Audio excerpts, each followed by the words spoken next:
Appreciate you. Thank you. We won't need to call you again. You might just wait outside. We're on it.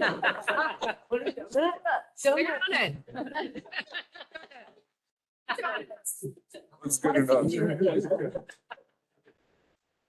You'll like us next time. I know, right? Meeting with another- All right, so I think, okay. Okay, so calling us now back to order, discussion item number 2, mental health SF director's update. Dr. Hillary Clemens. IRL. I don't really know what to do. The slides, looking at my notes. We can go to the next slide. Okay, so I just wanted to do three main things. Just some general updates. By popular request, I think that to speak about a little bit about the highlights of our treatment on demand report, and some work on care court preparation, implementation, and planning. So I just have a couple of slides. Next slide. So general updates. This is terrible because I'm looking here, I realize, and not at you all. So we're waiting on updates on the scope and agenda items for the new committee, which I think we spoke about here, the Board of Supervisor Committee on Homelessness and Behavioral Health. The committee begins to meet on April 14th. We'll meet every 2 weeks on second and fourth Fridays at 10 a.m. We expect that DPH will appear relatively often, and that the behavioral health contracts will be going through this committee, as well as other policy and other special issues. We have a couple of upcoming hearings, which I know it's important for this group to be aware of. There's an implementation of care court hearing on April 28th. We will be there. And there are numerous upcoming hearings, some of which will involve some of you as providers to renew provider contracts. And these are in the process of being scheduled. Just of note, I think historically, prior to my tenure here, the contract hearings were usually quite technical regarding budget and money. But over the last year and a half, they have become more, I would say, expansive and programmatic. And so there have been occasions, again, for those of you who are on the provider side, where we have sometimes called you to maybe show up sometimes or send a delegation, a delegate from your organization. Next slide. In the old days, that was fairly frequent. In the old days, and then there was intermediate. The other thing I just want to say before carrying on with a few more bits of content is I just want to acknowledge last month's meeting and how intense it was. I know that ART will be an agenda item, and I'm able to stay. I have to jump out, and then I can come back at 11. So I suspect I'm going to leave a little bit in the middle of it. Where, anyway, we'll talk more then. We just also of note, we gave as DPH chair was there recommendation to delay the retreat until we also understand how the scope of the new committee will align with the IWG. Sorry, I should have mentioned that earlier. Okay, I'm jumping around. I'm not totally organized. I apologize. Next slide. I have to relearn habits that we all learned. As Member Short had requested, we wanted to share with you some highlights for our annual treatment on demand, which is T report that has been required. We submitted this for 2021-22 back in February. We distributed a copy to the IWG, so I'm sure it's at the top of your reading list, but you do have it somewhere in email. There was also a hearing, and Member Short and others presented and testified. The treatment on demand is intended to ensure that the city have adequate substance use disorder treatment. That is sort of the fundamental, in my view, core value and point of that of Prop T. The annual report describes funding and resources related to substance use disorder, substance use, and we aim to provide annual updates on progress of measures of meeting what we described as estimated demand. Next slide. So for example, and again, pardon my back, we enrolled in fiscal year 22 about 4,500 individuals in Medi-Cal funded SUD treatment. We provided linkage, primary care based, hospital based, what we call risk reduction and low threshold services for many, many more people in the city. Those data live in separate databases, not always identified data quite purposefully, because some of the low threshold services don't capture people's names and identifiers. And so that is a challenge for describing the entire universe that we try to do that. There's significant overlap with what we have been talking about and describing as the population of focus for mental health SF. So for example, 64% of clients admitted into SUD treatment, again, Medi-Cal funded SUD treatment, were experiencing homelessness, and 46% of these clients obtained a mental health service at the same time. 46% of the 64. I knew you were going to ask that. And I don't know how to phone a friend while I'm presenting. We'll see. We'll try to figure that out. I have. You can get back to us. Okay, that'd be that.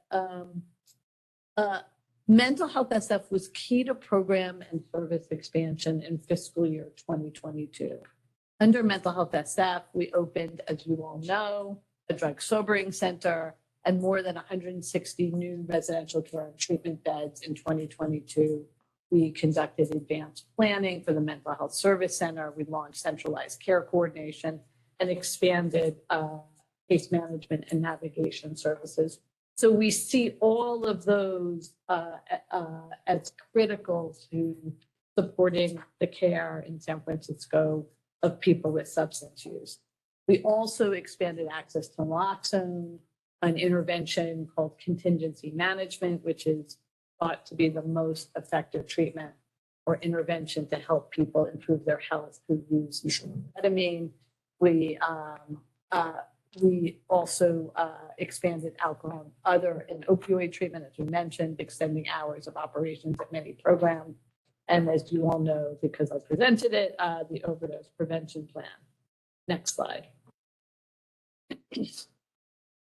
So where I have been working and we have been working is, and thanks to my many colleagues at DPH, really trying to develop measures of meeting demand. So the main point of Prop T is that the city meet demand.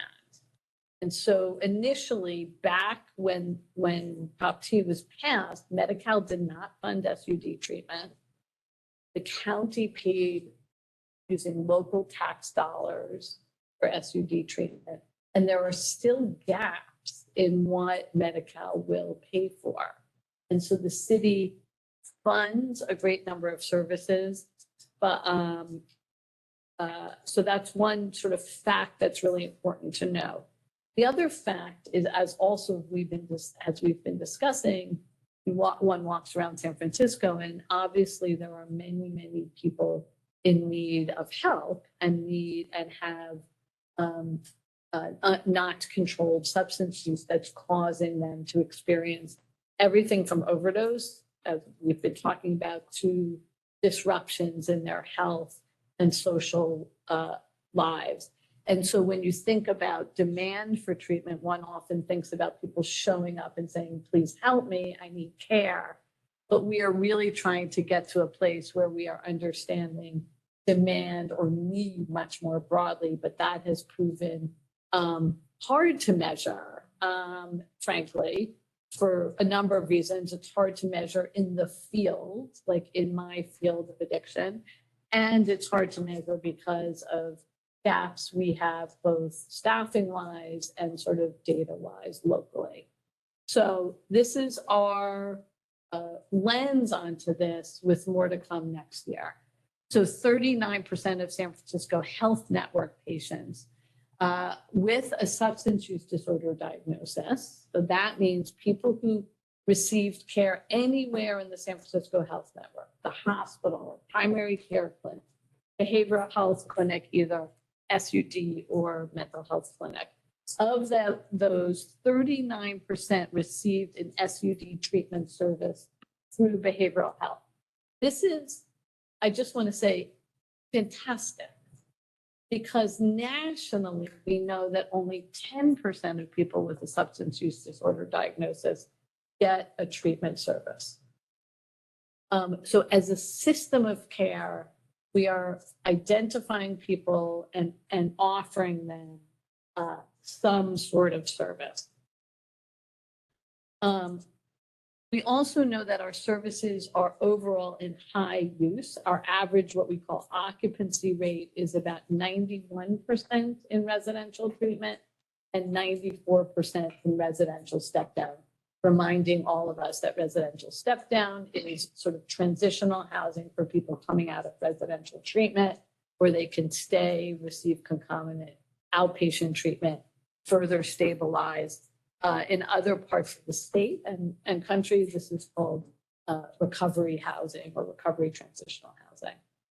We also know that specialty SUD treatment enrollment, that is services under me and us in behavioral health, has declined. Now, what is that? To what extent is that the pandemic?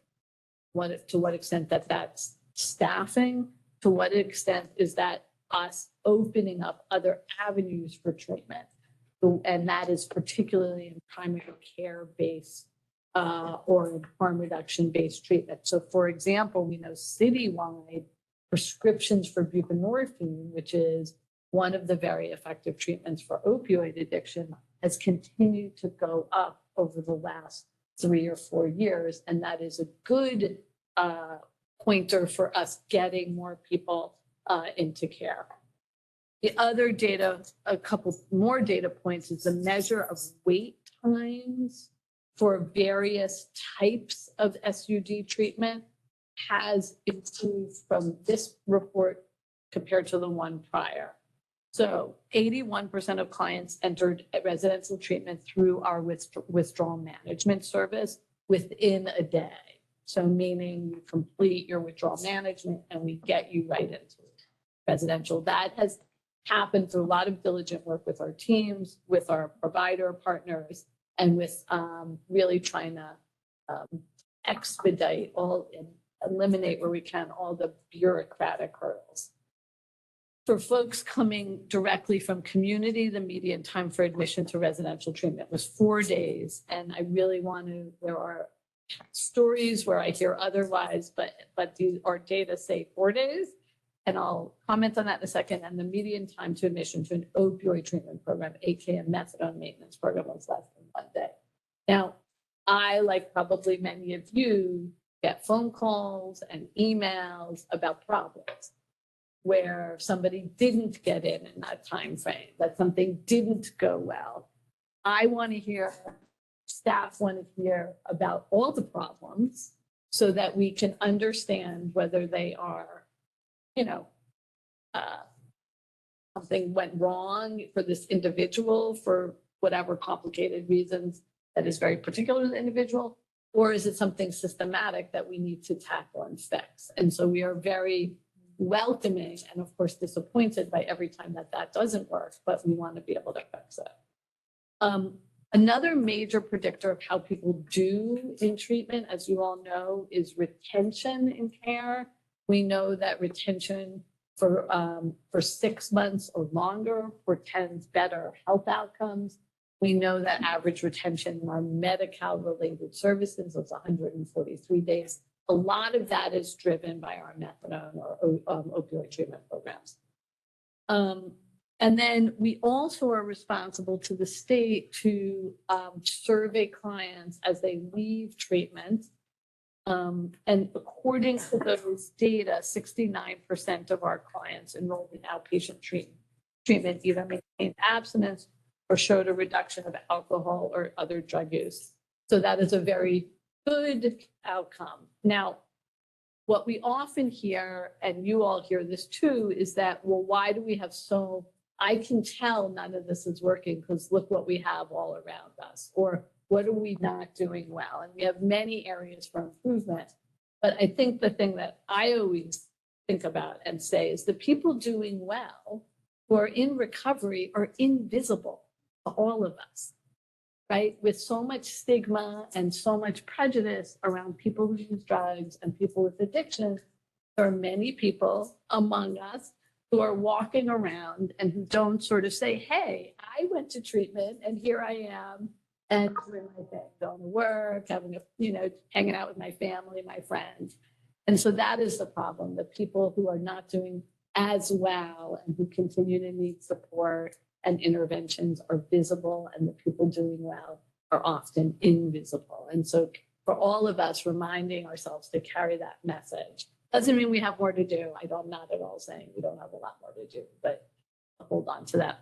So what's next? We are considering and really trying to work on more data options to estimate unmet need, measure our engagement efforts, and measure the impact of our engagement efforts, as well as really trying to get to more and better outcomes. It's just for all of us. It's hard to do for any of you who have been involved with program evaluation, and particularly long-term program evaluation. It is a significant challenge, but we're really trying to tackle it and take it very seriously. Next slide. Okay, last bit. Sorry, I'm going. Care court update. So I think everyone probably knows this. We talked about this some last time, and this is why we wanted to give a little more follow-up. Care court was created under state legislation to allow a broader range of petitioners, or what's called in the law referents, if that's how you pronounce it, to seek assessment of people with and I'm using language from the legislation, schizophrenia spectrum or other psychotic disorders. If deemed eligible under that criteria, and the person is not willing or able to engage in care voluntarily, the participant will receive what is called a court-ordered care plan for up to 12 months, with the possibility to extend for another 12 months. It's intended to be less restrictive alternative to state hospitalization or conservatorship. San Francisco is in the first of one of 7 counties slated to implement care court in October of 2023, and all other counties are supposed to implement by December 2024. Next slide. I just wanted to update the group with some updates. We have established a VHS Care Court Advisory Group that meets regularly. And Annie Gonzalez has been sort of helping and leading the planning, so I'm looking at her for any correction. This group has worked to estimate population size, design, leadership, and structure and of the teams, estimate budget, work with the city and statewide partners and stakeholders, design a monitoring and evaluation framework, review the draft petition, and identify and work to address operational needs. As this group has raised, our intent is also to convene a provider and community input group. We are aiming to do that in April, which is soon. Just to also say, staff who are planning this have other full-time jobs, and so we're borrowing where we can. Annie, Dr. Gonzalez, has been really graciously leading the planning, and now that Dr. Almeida is also back from her parental leave, she's now pulled in as well as some other staff. As we, I think, mentioned last time, one-time state bridge housing funding is now available. We are collaborating with HSH to determine where we anticipate the housing needs will be Just of note, this is one-time funding for housing. This is not ongoing funding. So the city will get a chunk of money and we are intended to spend it. And then there's no commitment of additional money. Just saying, yeah. Got it. In that bridge housing funding, eligible care court participants must be prioritized.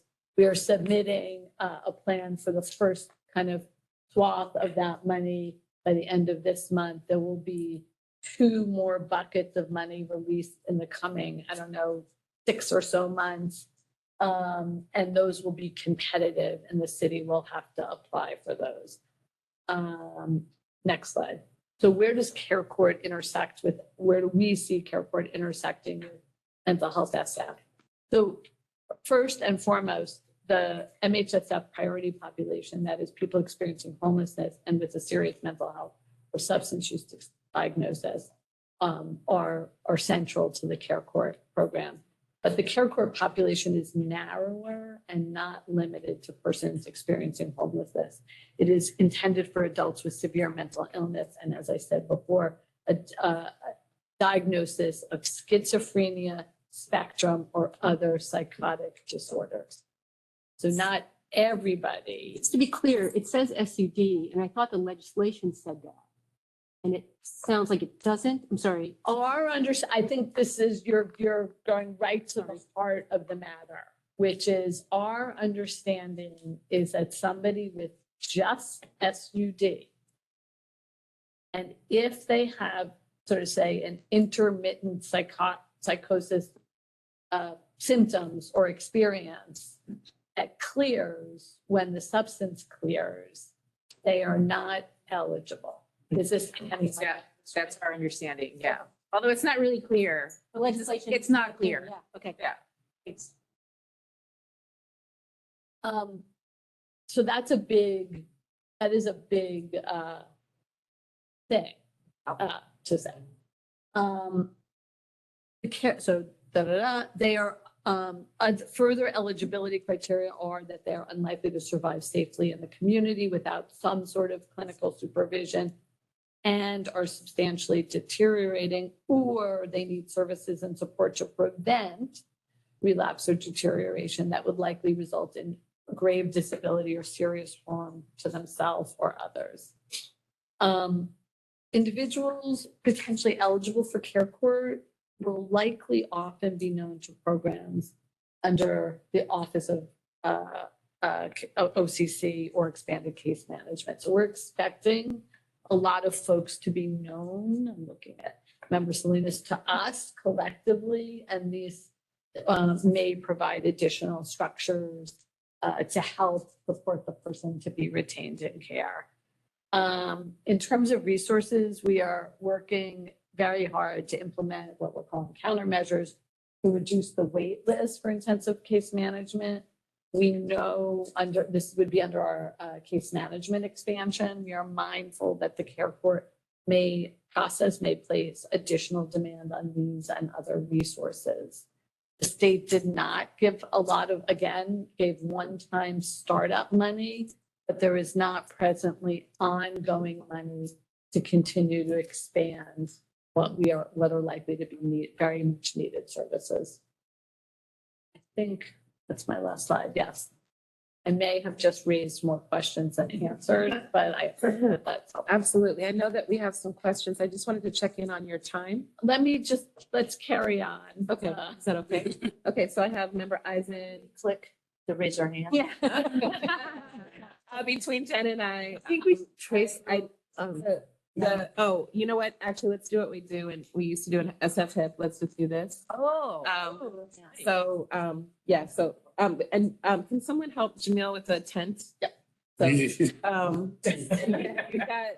I've got a tent in my mind for you happening. So I'm just gonna go this way if that's okay. So Member Eisen. Thank you. And you're open for questions and comments. Okay. Yes. Thanks. This is actually it's a question and concern regarding the first point on the behavioral health contracts going through this new committee. So then that's a third committee. It's that process essentially. So because it still has to go to the health commission for approval. It's not supplanting the health commission, or is it? I guess that's the I question. think it's supplanting, it's not supplanting as I understand it, the Health Commission. It is supplanting the Budget and Finance Committee of the Board of Supervisor.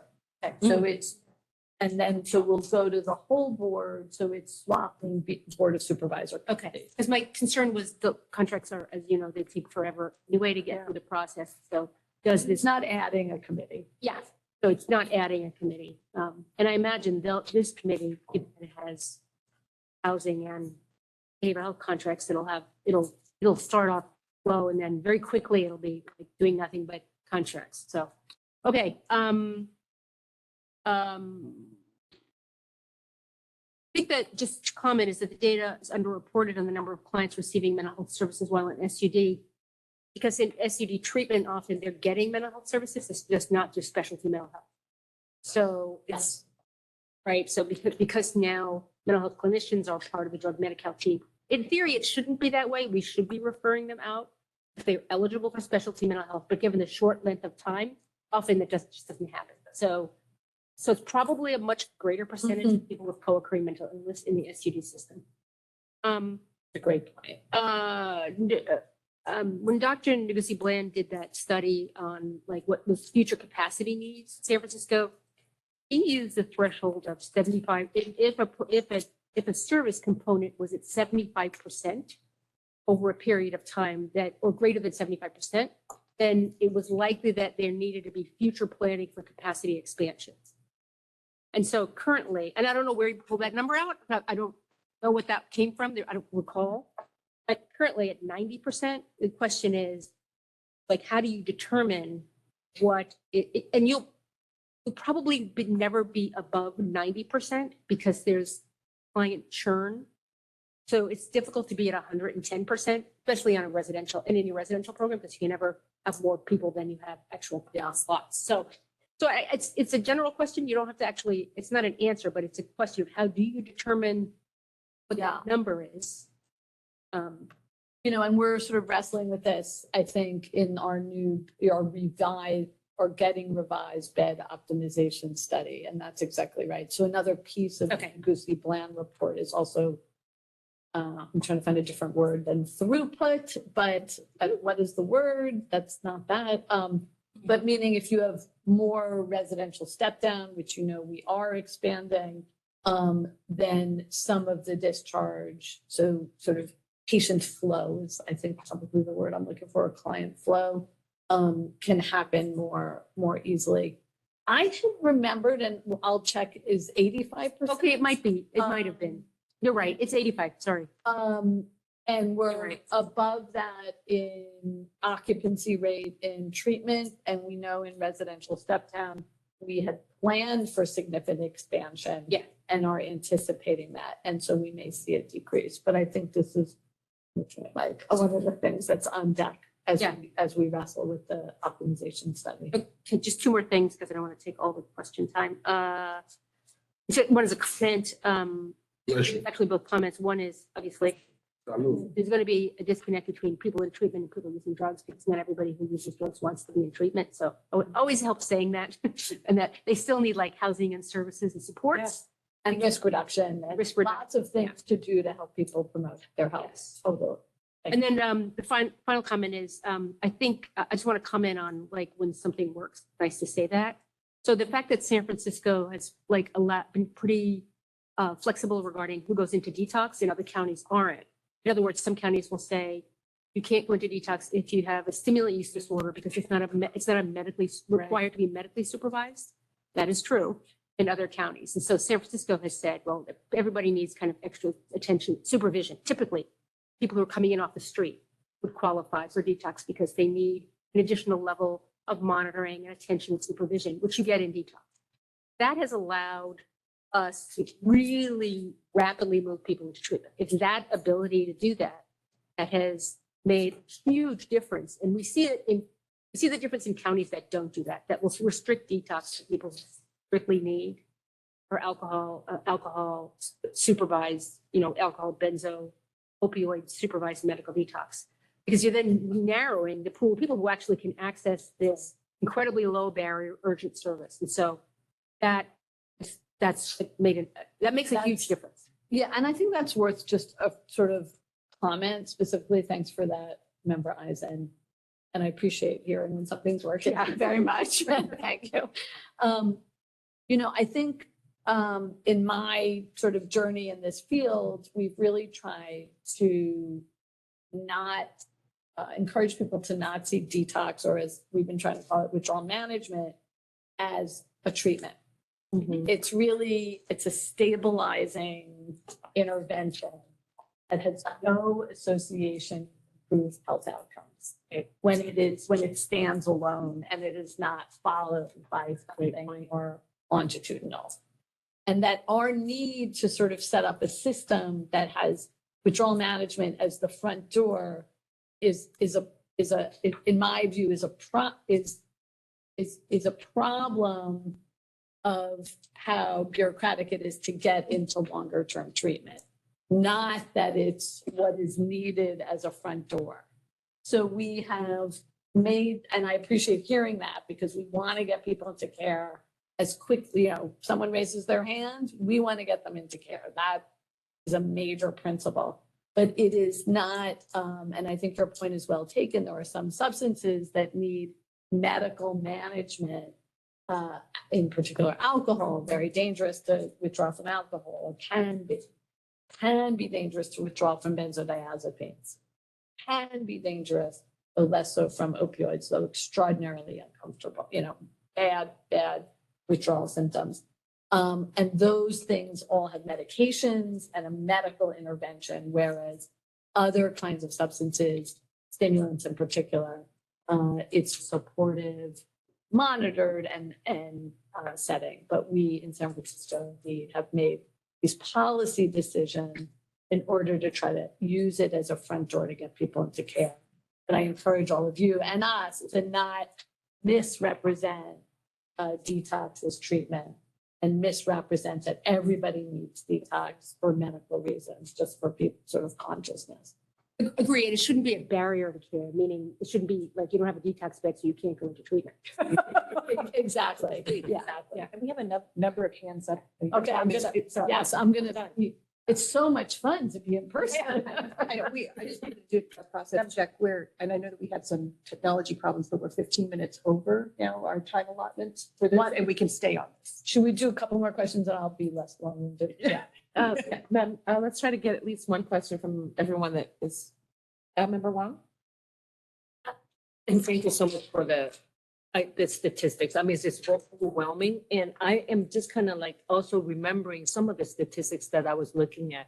I'll be interested to know, what are the ethnic group? Because I know that I am really interested, because when I'm reading some of the data, certain populations are less attended. And yes, maybe if we're not capturing it, but I'll be interested to know how we are actually, I don't want anyone getting loose in the loop, and so I'll be interested in actually looking at some ethnic group data too. And we do have in the treatment on demand report, and maybe we can send it out again to the group. There's a number of the statistics, not all, that we try to break out by racial and ethnic group where we have them. We'll include that as part of the post packet. For now, I mean, the number is very overwhelming. I just want a quick point of clarification. I don't think I realized that the new committee I thought it was the intersection of homelessness and behavioral health, but it's really homelessness and behavioral health. And all behavioral health contracts will go through that committee. What about other contracts which are not in BHS, which are for homeless services? Like whole person. Exactly.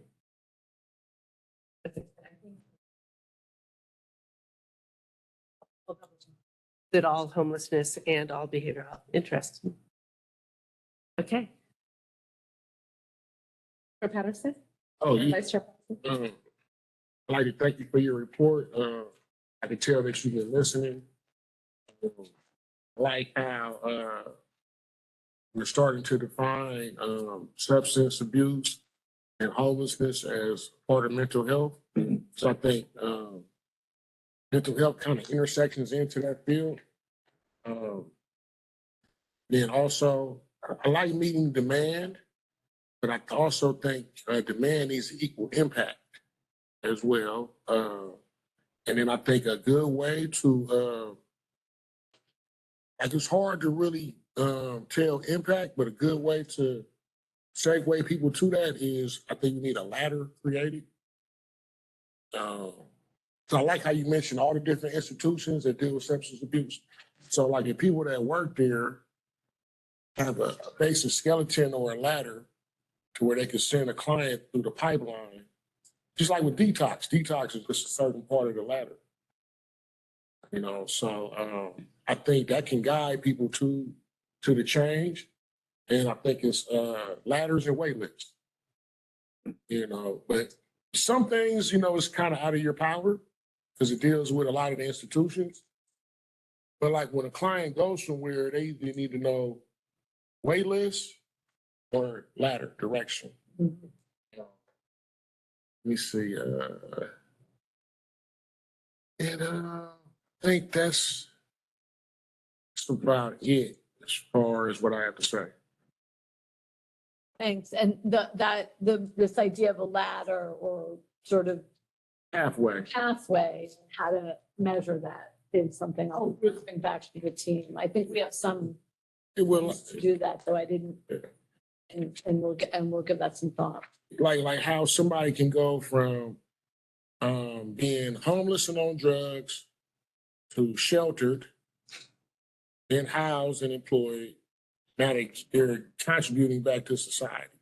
So I think I brought this up in the meeting before, but you know, there's like recovering addicts that know how to work the system. So they already have a ladder or a compass just by experience. So, you know, they'll be out, they'll get housed, and they'll go to prison.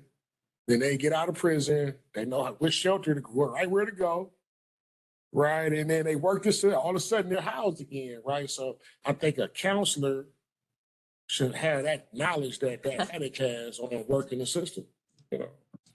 So because you got all of the stuff here, we just, you know, we carve out a ladder to be able to systematically work things. And I think the last part too, what I wanted to mention is, and we're not there yet, but redefining mental health, because I think we all suffer from mental health. But like you'll find somebody that's out there that used to be somebody, and they'll tell you, you know, they might be out of their mind. I used to be a counselor, I used to do this and that. And then their brain cracked one day. So that's prevention as well. So I think I'm gonna land the plane, but I also think and like redefining substance abuse as a mental health, kind of like realizing we're not in the 50s anymore. So, you know, drug use is here. People quit when they want to. You know, and I'm not advocating for the free drug use zones, but we have to start thinking about, you know, stuff like that anyway. So Here, remember Salinas, I know, I was like, it's Salinas, but yes, I don't have the screen to confirm. So I just want to make sure we're making a distinction between SUD programs and dual diagnosis programs. So these are all, you know, SUD programs, and I do really appreciate again how quick it is now to get folks into SUD treatment, but we've lost the dual diagnosis programs. And so the SUD programs are definitely much more open to taking our clients. They take our clients, but the success rates for our clients are not, they're bad. They're, you know, these are large programs. It's not as, you know, a small house, 10 to 15 folks, you know, that with the amount of structure and staffing to client ratios that our clients need to succeed. So while there's been increase in SUD programs, we've lost dual diagnosis programs. And I think it's going to be particularly critical as we're rolling out care courts, right? Because these are more complex folks that are going to need dual diagnosis programs. I also wanted to mention that, you know, we have staff at the Sobering Center, and they are finding that it's been very, very hard to get their clients into medical detox. they're waiting over 2 weeks, well over 2 weeks. And, that's an issue. So it has become more difficult since Joe Healy closed down. And, we were already looking at towards the end there with Joe Healy that was taking a good week. It used to be 2-3 days, then it was a week, and now it's over 2 weeks to get our clients into medical detox from Sobering Center. I guess I did want to know more information, not now, but it would akin to what Amy was saying about the amount of folks, how funding is treated for undocumented, how SUD treatment is funded for undocumented folks. Because I know it has been a big problem for me in the past with getting undocumented folks into beds. I think HealthRight can take my clients, but it has been difficult just with the options around SUD treatment for undocumented folks. And I don't think, and that might have changed, around Medi-Cal doesn't cover SUD and so there's like limited amounts of beds for folks that are undocumented. So I'm just wondering how that might have changed. It's been a while since I had someone in collaborative courts that was undocumented, but I was having a really hard time with getting a bed for them. And eventually they did end up at HealthRight, that the Latino Commission. But the thing is that HealthRight doesn't offer Spanish speaking services, right? And Latino Commission had like 1 or 2 beds period at a time for folks that were undocumented. So it was like hard, when they're filled, you have to wait, whatever amount of months till that person, is graduated to get a spot. I think the other thing that I wanted to also bring up is that, so I'm wondering, the residential step down is pretty full. So I'm wondering, what percentage of folks needs the residential step down that aren't actually getting it because there's no spots. And then how we can think about linking better with HSH, because, then folks come out and we have no, be it the dual diagnosis programs or the SUD programs, we have no housing options for them. So then they're ending up back homeless. And it's a huge issue. Prior to DAW housing going under the envelope of HSA, we could work with DAW to do a direct linkage from residential treatment, be it, Playa-Loso, Baker, whatever it was, a 90-day program, so they could go straight from there to DAW. Now, they won't work with us at all in that way. So folks are just revolving back out to the street. I mean, it's not, it's nonsense.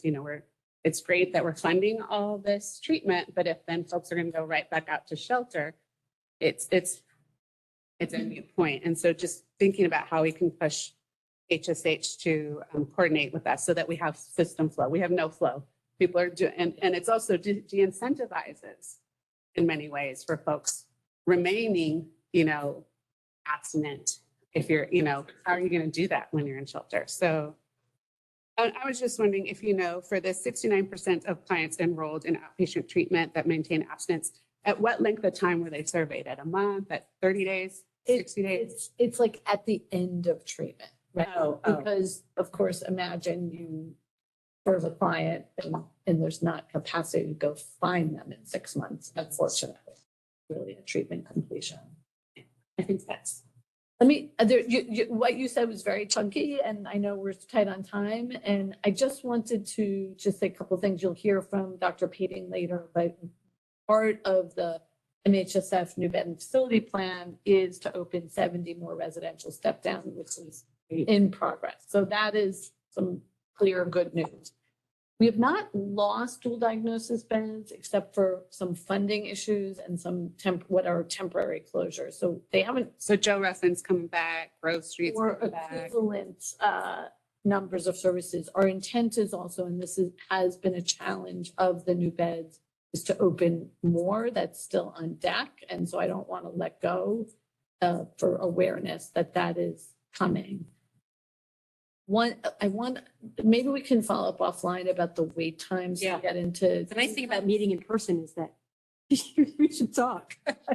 Right, so if that's your experience, we should try to understand what's going on and fix it, because that doesn't seem like it should be. So, and I believe that we, this county, your tax dollars, pay front care for undocumented people for SUD treatment. And so I'm looking Through Healthy San Francisco? with Healthy San Francisco. But with language capacity, that's. So language capacity, just to separate language capacity, which we do identify in the treatment on demand report as services for monolingual Spanish speakers has been, remains a goal of ours, and there has been recruitment, workforce challenges to, at Latino Commission, but at other sites.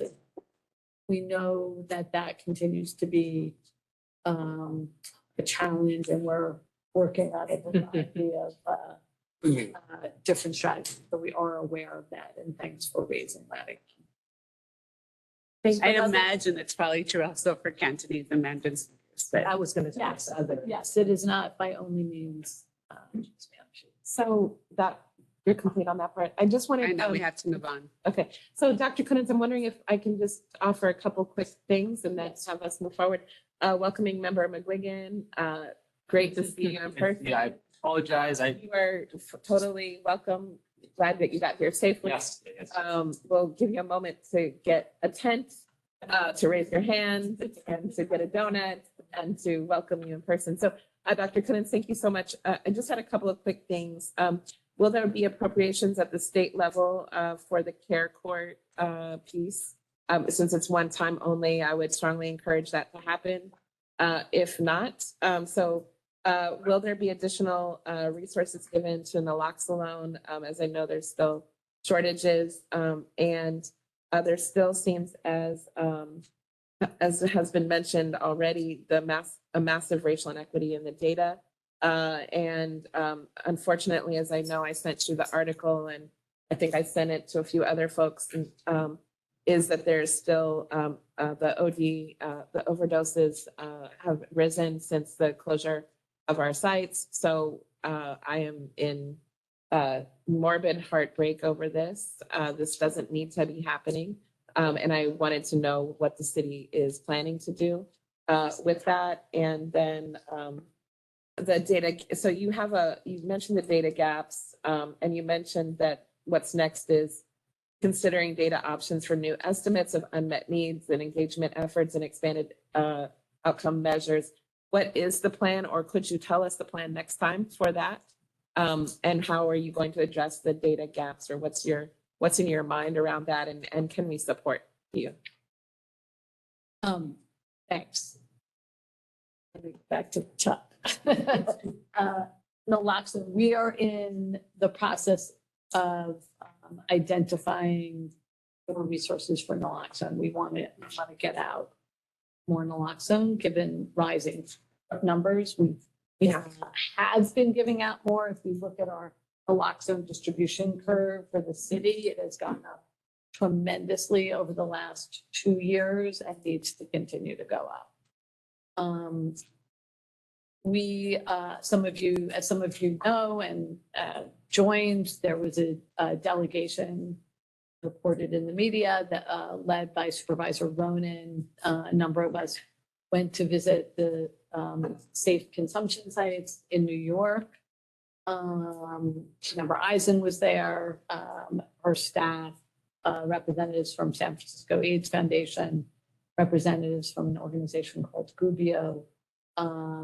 We spoke with New York about their best practices. We also traveled to Rhode Island, where the Rhode Island state government has passed a law making it allowable to have safe consumption and to have opioid settlement dollars be used to fund those sites. At this right now, what our city attorney has been able to support is use of public dollars for kind of what we are calling wraparound or services that one can offer folks at a consumption site. But the actual funding of the consumption part of that service needs to be funded with private non-city dollars because of legal status, which is not clear federally and at a state level. Additionally, at this point in time, the city attorney has also indicated that opioid settlement dollars would not be permissible to use for support, again, a direct consumption service. So I think as we've discussed here, the mayor and the city have indicated their support for opening a site, but there are a number of legal challenges at really every level of government that has made our way forward more complex. But we are all, I know, working on finding ways to move forward. I feel like you had. And I think it was just the data and what's next, but we can address that. Yeah, let's talk about that. Next- We are next working on that now and trying to lay out a path where we will be able to have more data to shape next steps with our treatment on demand. Thank you. We're taking a quick breath as we move into, I believe, public comments. Yes. So members of the public who wish to provide public comment on this agenda item are invited to participate in 3 ways. The first is I will call on those who are here in person. And for those who are here in person, I'm not sure if they need to line up or if they could just talk from where they Can raise their hands. They could raise their hand. So if you're in person and would like to comment, please raise your hand. The second way is I will then call on participants who have raised their hand on video. And if you are participating on video, raise your hand and I will call on and unmute you. And the third way is I will call on those joining by phone. If you, let's see, here's the instruction for, if you are joining by phone and would like to comment, please follow these instructions.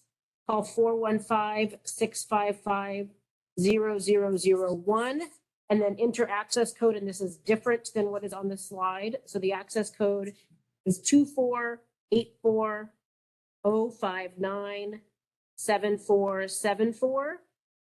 Press pound, then pound again, and then dial either *6 or *3 to line up to speak.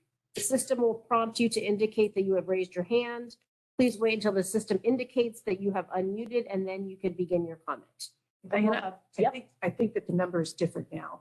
We did the test. I think that the code that you gave was at the 7474 code. Yes, I gave the 7474, which I think is correct according to the meeting It is. information. I think it's the original code, which is 24840597474. We changed it when we thought it was a different one. Can we correct it in PowerPoint now so that folks calling in? Let's see. Is there anyone in person that would like to make a Thank you. comment? Let's start there. Okay. I just want to appreciate the work that's being done and also acknowledge the gaps that still exist. To hear about people, like to hear that Joe Healing and other residential treatment programs closed. My background is a lot with people with both current disorders with chronic and severe mental illness. Sounds like, both people on the street, but also that cycle of getting into treatment, yay, getting clean, and then going, what, back to a relationship with what's about. If you can support that, so. I guess these great work and there's huge gaps that I think are being acknowledged. I'm curious to learn more as I keep. Thank you for joining and supporting. Diana, is there anyone online?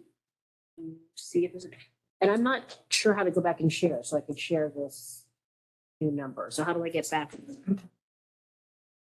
Because now it's not sharing. I'm not seeing WebEx. Is there anyone online? There might be a caller, unclear if this is, Let's try. unmute them. Yeah.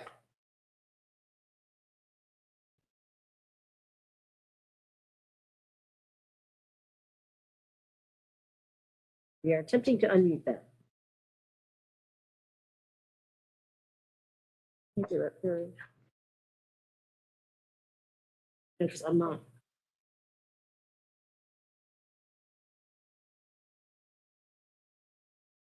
Is our friend's name Jesse?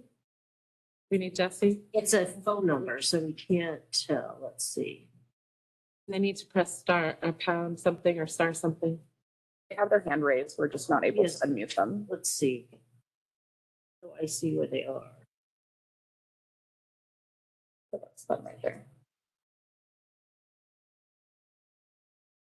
Oh, they have to unmute themselves. You're right, Chair Lazar. So caller, if you are trying to unmute, please first try *3. If that doesn't work, try *6. Unmute yourself. I think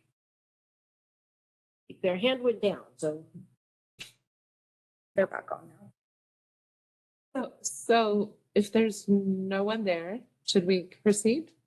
I think so. Okay. Yes, there's still someone there, so I would offer maybe the email if this is not working while we kind of on the back end work to get their comments. So caller, if you'd like to send an email, Can you hear me? Yes. wow. Hello? Yes. Okay. We can Great. hear you. So this, I have to say, I read the notes from the last meeting and everything, but you guys still don't have any directories. You don't know what's out there. Apparently, programs have been deleted. It's just, somebody's not really taking this seriously, because you can get this information through the controller's office. This needs to be done. The fact that people are still speculating how to do it by neighborhood or whatever. I mean, this is a real disconnect. This is a real disconnect in how these services are going to be delivered. People don't know what's out there, and you guys don't even know if you're duplicating programs that are already existing or that we should be supporting. Then, I mean, really, what's the point? I mean, the people in this group have been really working hard, but unless the people, who are behind the scenes get it in gear and give them support and give us the knowledge to be able to access it, you can't do it all in secret. That's all I have to say. Thank you. Thank you, caller. Thank you, callers. We're not supposed to respond. We're not supposed to respond specifically.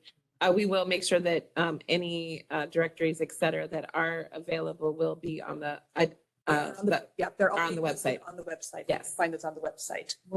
Yes, please check on the website, which is mental health. If you Google mental health San Francisco IWG, it'll be the first thing that comes up. Mental Health SF IWG and should come up. So Diana, are we complete? Is there anyone else there? There is nobody else raising their hand. Okay. So we will now move to discussion item number 3, street crisis response team reconfiguration. We will, at this point, I need to check my talking points, which are here, hopefully. Wait. So wanted to let you all know that the purpose of this portion of the agenda is to provide additional time for members to continue to share some of our thoughts from the last conversation.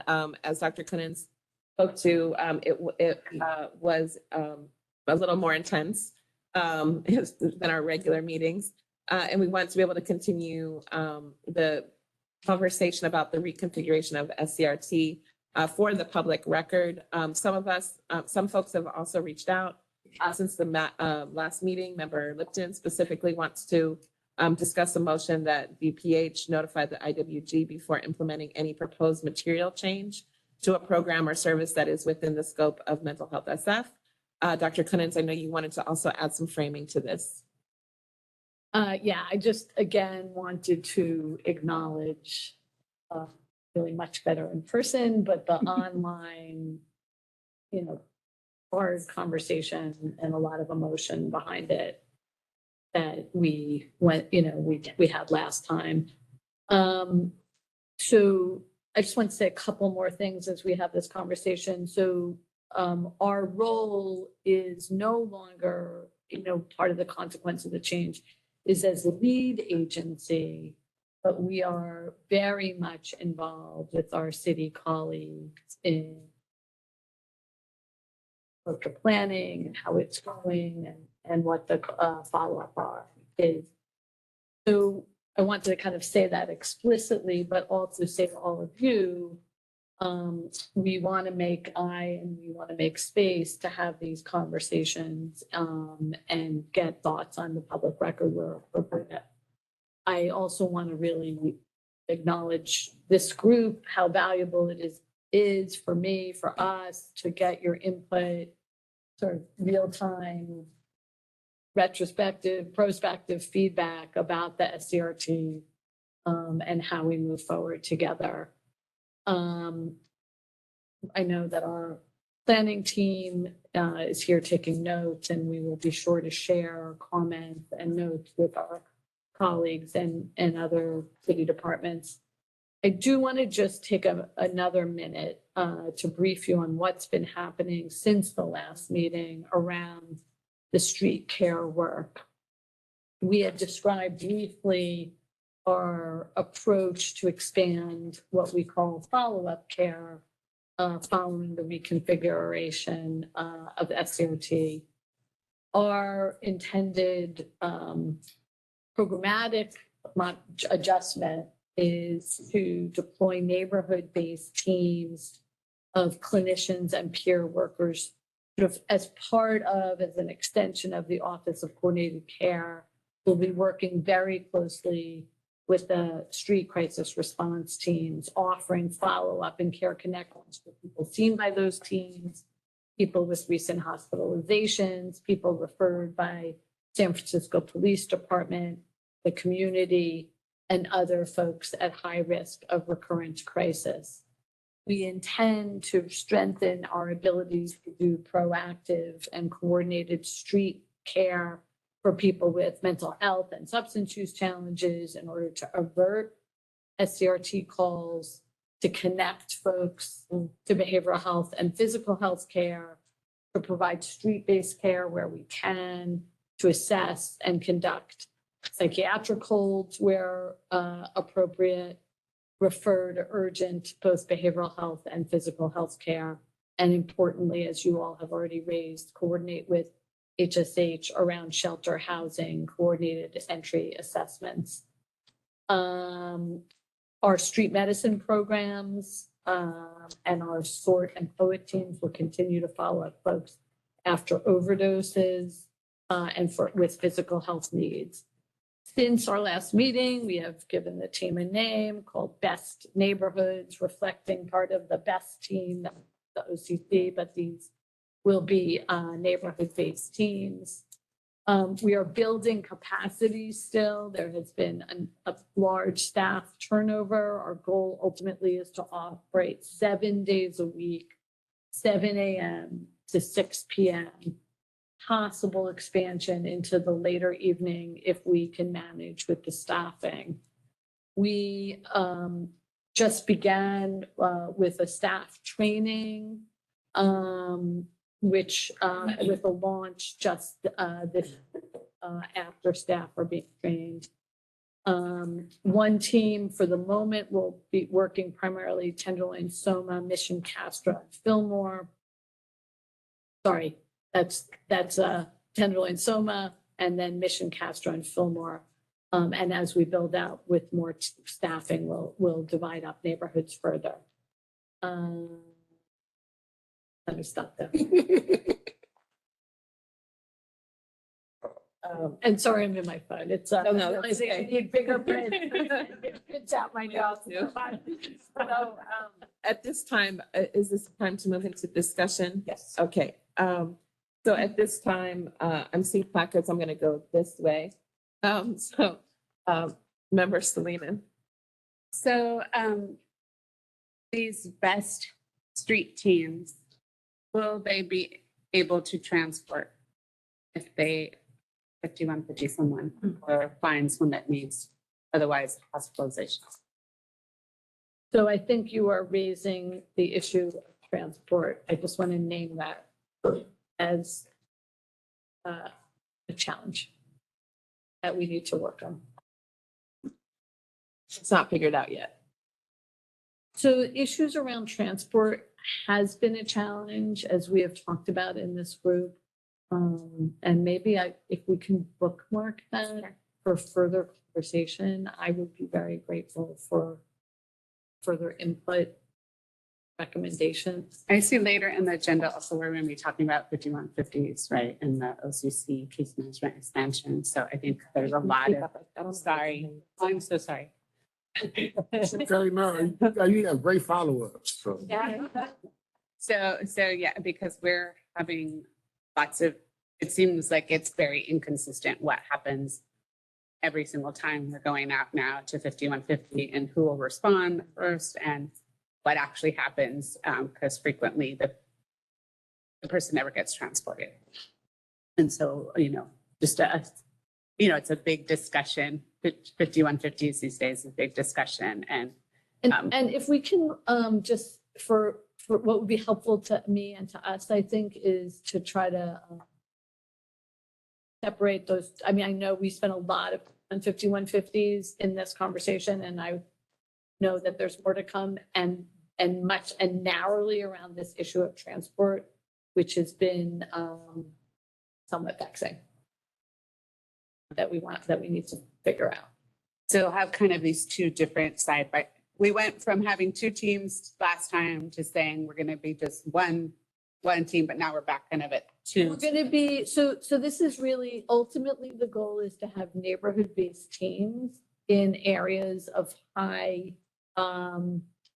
need of use of street crisis response and in need of mental health or behavioral health services. We, our staffing has been significantly diminished in this transition. That is a challenge for us. And so as we staff up, our intent is to separate into different neighborhoods. Our intent is to have folks in neighborhoods who know providers who are based in those neighborhoods, who may know business folks who are in those neighborhoods, and who know people who might be on the streets in those neighborhoods, with the goal of developing longitudinal relationships, have clear pathways for handoff, for example, to and from ICM, to and from Soma Rise, to and from other important anchor providers and important folks who call us with some frequency from community members and businesses and so forth. So we are clearly a part of the neighborhood. And I'm optimistic we're going to get there. I'll just add that, although we are not right now there. Thank you. Member Latif? Thank you. I want to go back to the 5150 question. I figured that You figured I was going to go there. Yeah, I understand from the last meeting that the members of the SCRT are not designated to ride a hold, but there are fire captains who are designated to ride a hold. They are community paramedic captains who are available to respond to scenes. But they're not members of the team. They are sometimes, and they're quite, and again, I would want to defer to my colleagues in fire, but they're not totally separate from the function and structure of the SCRT, meaning they're directly supervising and getting involved with cases as needed. I was focusing more on whether they're on the team in the sense that they're on the scene as opposed to, let's say, behind the scene. They are often at the scene. So I think I would encourage you to think of it as more fluid, meaning they're not administrators behind a desk. They're in community, riding around supporting scenes. Okay. Is there a reason that each team cannot have someone designated to ride a hold? I think that is something that is, and are you aware that EMTs are only newly able to write 5150? I am. Yeah. Okay. Good. So let me just say, I think that what you've identified as a need is something that the city's identified as a need, and we're working towards having more capacity to assess and write 5150 hold. You want me to hold For the, my motion for? yeah, till we Okay. get to that part. I'll be happy to hold. Okay, thank you, member Lipson. Member Short. Aren't there all these people in front? No, we're going that way. I changed it on you. Oh my God, what am I gonna say? Okay, so a few questions. I said a lot last time, so I'll repeat all of that. So one question I have is, it seemed presentation that Mary Ellen Carroll did last time that one thing that's happening is that SCIRT is being like collapsed in with SWIRT, which is the wellness team. And I wanted to understand that more because that kind of activated me a bit in terms of feeling like what that is likely to dilute the real sort of I think very specific charge of the SCIRT team and really had a very different purpose, the SWIRT team when it was designed at least. So I just couldn't really wrap my mind around like, well, how are all these functions going to happen now with this team without us basically giving a lot less or having a lot less, available for the matter of addressing the street crisis need. So that was one. And then the other one was kind of just, I don't know if you're able to do this, kind of just walking us through. Another thing that I had a hard time wrapping my mind around was how, I guess, are they EMS 6 folks or, the fire department personnel who are going to be on the rigs without the clinicians there? How they are going to be, and my real concern is sort of experience and qualifications and training, et cetera, around things like trauma-informed care and harm reduction and de-escalation, and also just, how to help with the needs of someone who's in mental health crisis. But I wanted to then see, how that translates into, so they get a call and someone's, flirtily psychotic on the street, maybe walking in traffic. That's often the one. They pull up. How are they prepared to assist with that individual? Because I can certainly play it out in my mind. As a matter of fact, I don't have to. I've seen it in the past when it's not the SCIRT team, but it's other, frankly, fire department personnel. And problems have arisen or I personally have not felt like it has happened in the way that it should. And, let alone maybe it has like the escalation rather than de-escalation and other things, et cetera.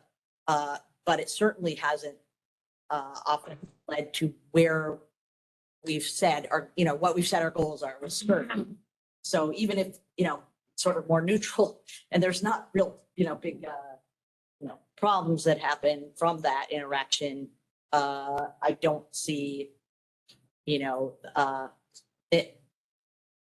them getting us to a place where, that client's now trusting in that person and ready to go into the vehicle and work with them to get services. And, seems like everybody's nodding their head, so you get my point. So those are two separate things. Again, I don't know how much you'll have all the information, but whatever you can do with that, take it away. Well, I think you're raising important questions. I wanted to say a couple of things. One is that and as you know, we are working very, very closely and will continue to do so with our colleagues in fire, with our colleagues in Department of Emergency Management, are participating in training and are very committed to, as you know, the community program, which does receive special training in the ways that you're suggesting that sometimes junior clinicians don't always have those skills and experience. Absolutely. But so are those the ones that are gonna be on there? Yes, the community paramedics will continue to staff. They are gonna be, Right. okay, thank you. There will also be EMTs. Both an EMT and a community grant. Okay. I'm wondering if my colleague from the mayor's office wants to say anything else. So the first was about that collapse of the, or unless you're going, Well, I think I would need to defer to really my colleagues to discuss the collapse. I think so too. I mean, I will say, I'm sure that intention is to be able to serve more people and provide a type follow-up care and have more intense follow-up care so that it's not about rushing on to the next scene or next person. And so, that is part of what the best team is also intended to support for quality time with individuals at the scene in a scenario where folks are not thinking of the next step. And so this is a partnership, this is a trial, we're trying something new.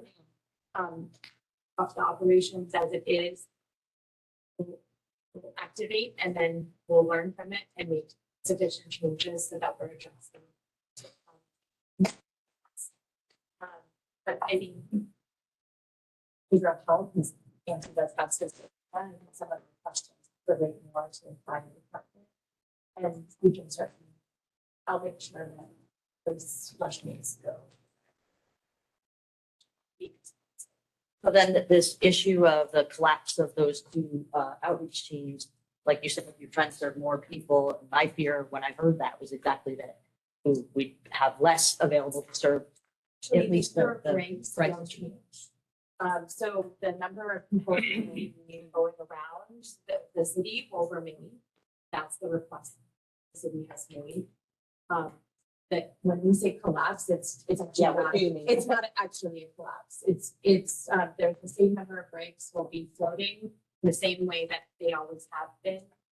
Right, but they'll take a whole other set of calls, right? And so there may be on any given day, far more calls about wellness checks that, hinders them from getting to the other Not necessarily. calls or. Not necessarily. I mean, the same staff who are on the wellness Yeah. team are shifted into SCRT all the time. So everybody makes sense still. And we're trying to meet the demand across the board. In some days there are more wellness calls, and some days there are more SCRT calls. And the intention is to be able to be flexible rather than, oh, I can't answer this because we only have 4 working on SCRT, or we only have 4 working on SWRT. That's the true intention. Are you complete, member Short? I'm sorry, we have all the other people as well to, when you're complete with your signs, do remember to put them down. Member McGuigan? Yeah, I just wanted to help Member Lipton and others just to kind of give you an idea. You're asking about the captains. So for the rescue captains they have that are able to do 5150, those are basically paramedic supervisors that are in the field. So they're stationed 24 hours. There's one that's on 12th, based out of 12th Avenue on the Richmond, 24th Street, Noe Valley, one in Moscow Street in Excelsior, and one in Sansom Street downtown. So those are our rescue captains that'll go to kind of high capacity or more challenging paramedic calls, whether it be gunshot wounds, childbirths, CPRs, et cetera. So they can be brought into that to do 5150 calls. They generally are not dispatched out on the street response calls. So how those are generally done, if it's not done through dispatch, is if a fire engine and or an ambulance goes out there, say this person needs help, right? And then the street crisis comes out there. And what I've seen a lot is, either by the time the street crisis is able to get there, the person's got up and walked away. Or if they are there, they're declining help. And, I think it comes into that gray area of what is a 5150 call, or how do we force this person into help that they clearly need help, right? And I think last time, some of the parameters, my notes were danger to self, grave disability. That's a very grave area, right? What I think what might be a grave disability, where I see a lot, the street crisis response team doesn't, and they move on. So when you don't have clearly black and white defined parameters, I think that is where we kind of get ourselves into a little bit of trouble, right? And also, if you are going to 5150 these people and the street crisis response team is there and the people do not want to go, what are our options? A lot of times that's going to be backboard and restraints, right? And that's not where we want to get these people, right? So, hopefully the best team, I think it's a good idea just hearing about it now, because if you can start building that trust relationship, with some of the people that are out there, and if you kind of see them over and over, hopefully we can convince them. But I think there's a lot of challenges with that gray area, and how do we force these people into help when they need it, when they are a harm to themselves, others? And the sad thing is, what do you tell the business owners, the homeowners that are out there? Sorry, we got to let them go. They don't want help. And common sense is going to tell you this person cannot take care of themselves. But I think that's a lot where the challenges are. So until that is, I think, better addressed, and, a finite plan comes with that, you're going to still have a lot of problems. But I just wanted to give some background on how that operation works. And then EMS 6, just I know somebody brought that up. That is right now, I don't know if they're changing the parameters. That maybe you can speak to that. As far as I know, that is for high frequency users of 911. They're generally that are housed, right? So, you can bring up, once you get a call, you can bring up a prior history. We were on somebody the other week that, has, called in, 38 times this calendar year, So do they really need help, physically, or they need to get people to help them in EMS 6. It usually does a pretty good job of, trying to get those people help that they need, or follow up in the hospital, et cetera. So it's a little different from the street crisis. So I hope that clarified some of the things. And if you guys have any questions, Can I ask him a question? Well, I know it's unorthodox, but I wanted to clarify one thing. I think we're having a discussion, so I want to make sure we hear from, what is the policy around this? Do we care about that? You can give me a break. Go ahead and do it. Keep it short. Okay. I heard that number 4. You said there were 4 stations in which there are So a rescue captain who are designated. That's a rescue captain. They're a paramedic supervisor basically in the field, right? So they're good. They are in like SUVs by themselves. So they don't transport. They're there to support the paramedics on calls where, maybe, if more of a borderline, hey, what do we need to do here? Or we just need more more help, gunshots, stabbings, they're automatically dispatched to childbirths, arrests, CPR, and everything's going to be needed. In the interest of time, we can move on. Thank you. Thank you, Member McGuigan. Dr. Clemens, did you want to keep hearing from folks, or do you want to respond on that one? I don't know that I have anything to respond Okay, to. great. Thanks for the clarification. Please, Vice Chair Patterson. Like, the reason why I laugh is because like all of the neighborhoods you mentioned are kind of like in the same area, especially like after redistricting, like Tenderloin is Fillmore. The Castro kind of bleeds off into the Fillmore. And then even like the Mission, even though that's kind of its own area, but 170 Otis, where Department of Human Services is right in between the Mission and downtown. So, it's still kind of one region that's being treated. And then I would say, I think more outreach, even if you just send people to campus and just go to strategic areas to get out the information, or like at least people that work in shelters should at least know the option of requesting for the skirt team. And I'm not sure if a lot of people do. Like, I kind of get around and be in a lot of community networks and stuff, and I tell you, it feels real awkward, like bringing up the skirt team. Nobody knows what you're talking about. it's like, you know, you talking about unicorns or something, like, you know. So, and so definitely, well, you know, but just how you kind of laid it out about how, you know, mental health services are a part of these different institutions in the city. I think like, you know, the SCIRT team needs to unilaterally be involved in that. Yeah, and like you know, one thing that can be did is, especially downtown, is like, you know, just hitting the number of the merchants areas that deal with homelessness. You know, they be camped out right there from a lot of merchant spots, and just canvas them and say, boom, you know, you have an option for the skirt team. So I land the plane there. Thank you, Vice Chair Patterson. This is number one.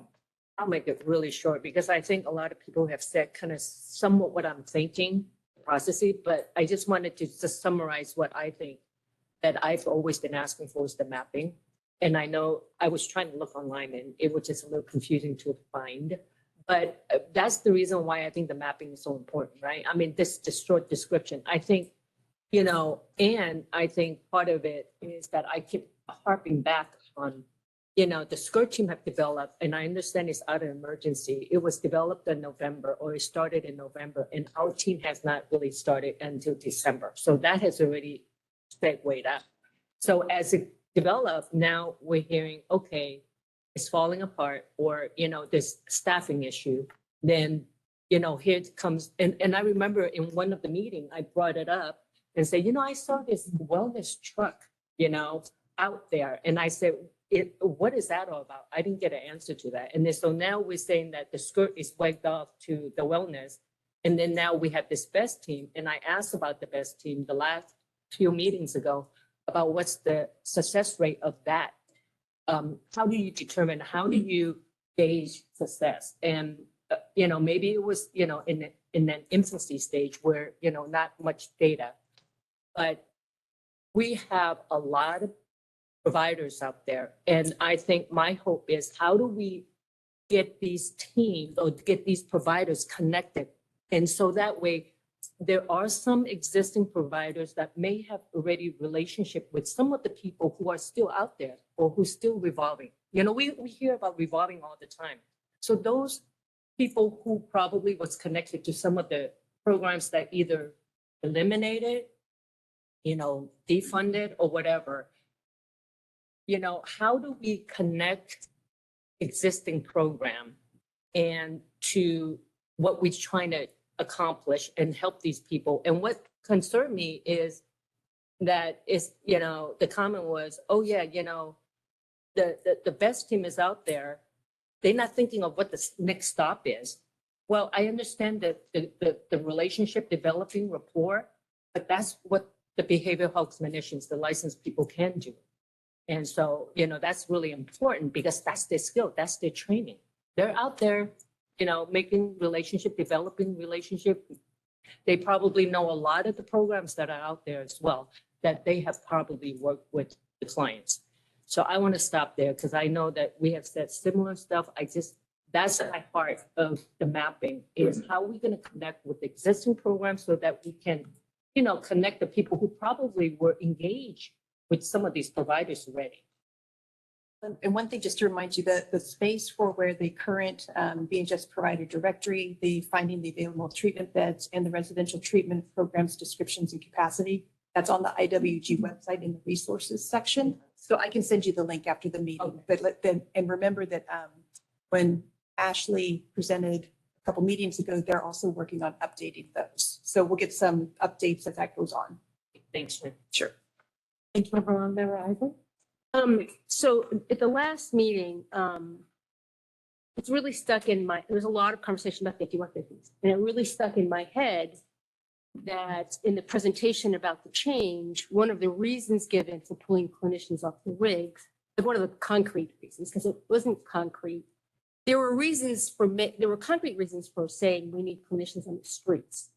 Those were concrete. The reasons for taking them off the rig, the only concrete reason was given that only 5% of the calls resulted in a 5150. So in my mind, I think that's probably a metric of success. Yes. In most other universes, we would say, fantastic. That's why we have clinicians on the team. Now, it may be that they're walking away, leaving people, but as a pure number, it's a good thing. And so I just can't make sense of why in the middle of a contract, because it hadn't ended, it was in its first contract period, we would make a change with no evaluation to show, I don't even know, other than there were regular numbers of like number of contacts or rolling numbers of contacts. There was a metric on how quick they responded, which was pretty fast, actually 15 minutes. So there were certain rolling like numbers that were public, but without there being a set of like reasons for making a change, the change was made. And we were informed after the fact, in the middle of a contract. So usually you would think, you would, as the contract ended, you would say, let's evaluate in this final year. Let's really look at what worked, what didn't. Let's make all our adjustments and say, do we want to do this again in the next period? But for some reason, unknown to this group, which is supposed to have input into that, change was made in the middle of the contract. So that is the part that I have the biggest problem with. It's like, what, again, I brought this up last time. What is the purpose of this group then? What are we here for? If we're going to make changes with no evidence or data that shows that the thing we were doing wasn't working, why are we, why do we spend the time doing this? So that's, yeah, I mean, I think that's the biggest issue I have. I've always been an advocate for place like neighborhood. Like, I'm really excited to hear about the neighborhood based ideas since the very beginning of mental health, before it was voted on. And I did my piece of talking to the legislative sponsors, talking to Malone and Haney, and said, why are you creating this separate system? There's all these neighborhood organizations and all these neighborhoods that know people and that people that feel safe there, and we should strengthen those. So that I think that's a fabulous idea. It's very separate from the idea of why we would pull clinicians off a clinical crisis, like a mental health clinical crisis response team. And the irony of it is, you know where all the clinicians went? To the surrounding counties that are just starting to do what San Francisco did in the first place, which is so bizarre to me. I was in Orange County and they're starting up a street crisis response team. They're really excited. It's based on San Francisco's model. It's oh, it's so funny. Clinicians are being pulled off the rig. And they're like, what? I'm like, yeah, I was just this last week.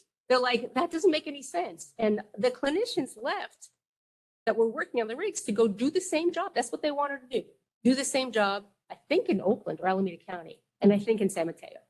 And so, and then the final thing I'll say is, when I was in Orange County, I had actually done a presentation for a community stakeholder group on behavioral health. And I had a slide in there that old slide from the street crisis response team. It was a beautiful picture screenshot from CNN about San Francisco's innovative response to street mental health crisis. And there it was with a clinician with their arm around somebody. And I'm like, that's gone quietly, just slipped out. And so I have nothing else to say. Thanks. Thank you. Thank you, Member Eisen. So my hand is up also. I'm trying to wrap my brain around this conversation. And, I want to echo Member Eisen, what I just don't understand why and what happened. That is my primary piece. This went way down the road and then we get told about it much later. And so I don't understand where that happened and why. I have a problem that we're still even calling it skirt. We shouldn't be calling it skirt. It's not skirt anymore. It's not the letter of what it was written for. And so it should change. I like the idea of the community conversations and connections and canvassing and all of this, but also I'm like, where's Baby Hunters Point? Where's Chinatown? Where's Lakeview? What's happening? To our neighborhoods that need this, to Richmond and all of the different areas that I know need these services as well. So why are we concentrating on these particular areas is I guess a question that I have. Additionally, I think it goes to what I'm actually very concerned about overall, which is, and this may sound about individuals here, but it's actually not. So I just want to be very clear. This is actually just about the inception of the police, the fire department, the medical institutions are all based, unfortunately, in white supremacist models. And so how do we actually unpack this idea of what, when someone is having a, it's a co-occurrence, right? So there's mental health challenges, maybe severe mental health challenges. There may be, a substance use. There may be houselessness. All of these things may be co-occurring, and then throw in every other thing under the sun that might be also happening. And so it's incredibly complex. So I have never had to be a frontliner to a fire, to a police thing. That's not my job. It's not what I've done. My job and my training is in clinical psychology. My job is to look at a situation and work to diffuse it, and to look at how do we possibly get this person into care. And so I think that there's a fundamental paradigm differential that is at play. And I think that that is actually what happened in the last meeting for me. So I just want to name this, there, and this is something that plays out in the newspaper constantly. There's a conversation about public safety, conversation about property, conversation about, people's stores and houses and all of those things, and citizens, right? And then, I have, concerns too when I'm in that role in those ways. But then I also have the concern of being the person on the scene to have witnessed these things go very sideways. So my particular paradigm and my training is not to 5150 someone and remove them, because God only knows what happens to their stuff, to their people, to their things. It just displaces them and can actually destroy, some of their life. So that's not my goal. My goal is to try to work to figure out where and how to support this next process. And I believe that actually that is likely what police and fire and medical institutions also ultimately want. I don't think anybody is looking at folks, but I think that the paradigm teaches, teaches us to say those people over there, right? But that's not those people, that's me. That's you, any of us on a bad day, or, a series of 10 years of bad years. So how do we actually shift this paradigm and have this conversation in a deeper way that actually acknowledges the pressures of what's happening in the city? Because, yes, it is not the city of San Francisco that it used to be 20, 25 years ago. We can't walk down the street and meet our neighbors and say hi in the same kinds of way. And the folks that are houseless now are, in much worse shape than they used to be.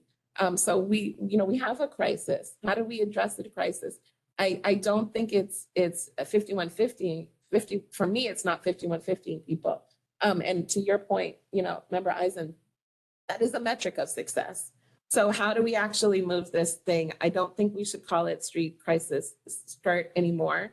I think if it is, excuse me, Shawnee, I forget your new last name. Rana. Mrs. Director Rana's, mention of this as a trial and as a partnership. It's the first time I've heard this mentioned as a trial. So that's going to have oversight, that's going to have some kind of data, that's going to have something that's to say about it. That we've lost staff now to other counties is a shame, because these are staff that, we're all looking for clinicians, and that we're sending clinicians off to other counties, when we can't even, people can't, we're already here, we had them and we lost them, is absolutely horrific, given the with 800,000 people at night in San Francisco. I just heard that the calls for domestic violence and interpersonal violence on the weekend was something like 17 or 18, which was horrific over the last weekend.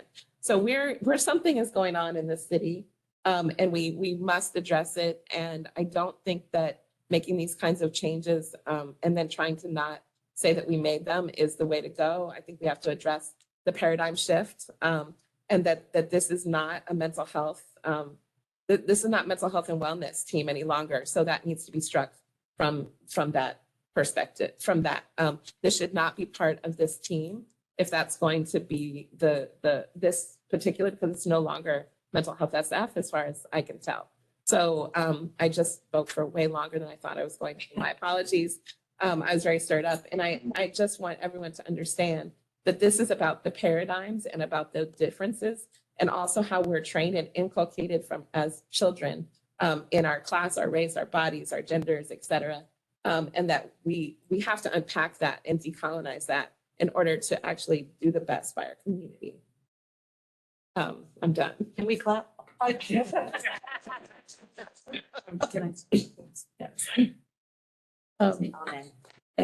Lassar.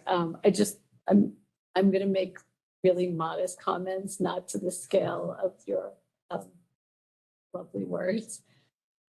Just a couple of things. I appreciate you contextualizing the 5150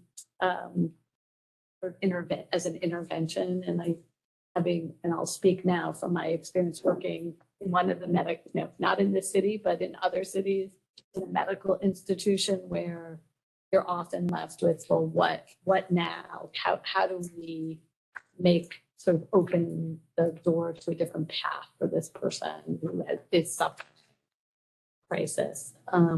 So one thing we are doing, which is not specifically in the street crisis response world, with Director Weisbrod, who's sitting back there, one of the things and actually both and Director Almeida as well, is we know from past PLA reports and state reports that our follow-up success after some of the experiences of 5150 historically is terrible, I think it's fair to say, because the city never really had a systematic apparatus to say, okay, you've had this very significant intervention, and this should just be the beginning, not the end of what we offer you.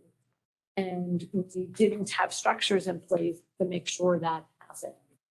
So one of the things that the OCC, and very much part of MHSF, is systematically working on is trying to tackle systematic follow-up for people after a 5150, whether it's reconnecting them with an already established provider, whether it's sending out a best team. Now we will have the additional apparatus of best neighborhood team in order to not, if there is a 5150, that's really just a moment in time and does not likely affect the person's outcome without further intervention, further support. That's like detox. That's like only doing detox doesn't really change the person's trajectory. So just like that, a 5150 without more is unlikely to change a person's trajectory or health status. I just want to sort of say that, and we are working on that, and hopefully Member Wong and others, we will have data to share about our ability to have an impact. I just want to say a comment about the neighborhoods, because I concur completely.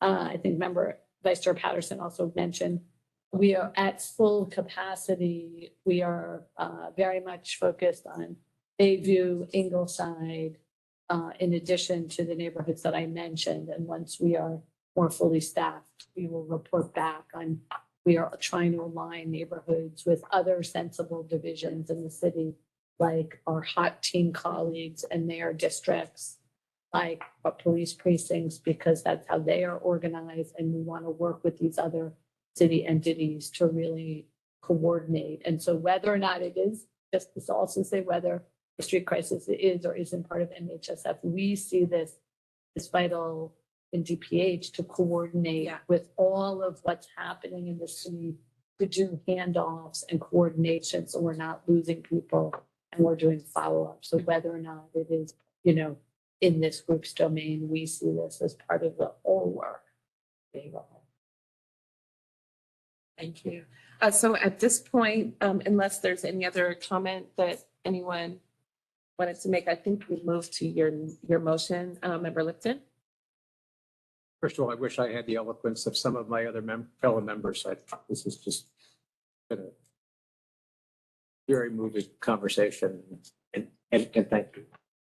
I think it's pretty clear, two things. One's a substance issue and one's a process issue. As a matter of substance, it appears that there was a change made in a mental health SF domain that was established by ordinance.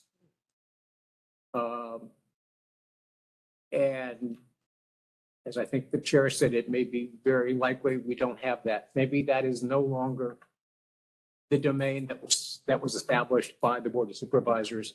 And that's a matter of substance, and I would defer to any other member who would like to have a motion dealing with substance of whether that is something that this body should weigh in. But on the process issue is that it's, as commented, this was done fairly sudden. It was done without a lot of public comment. It was done in ways that it simply kind of towards the concept of fair notice and an opportunity for people to comment.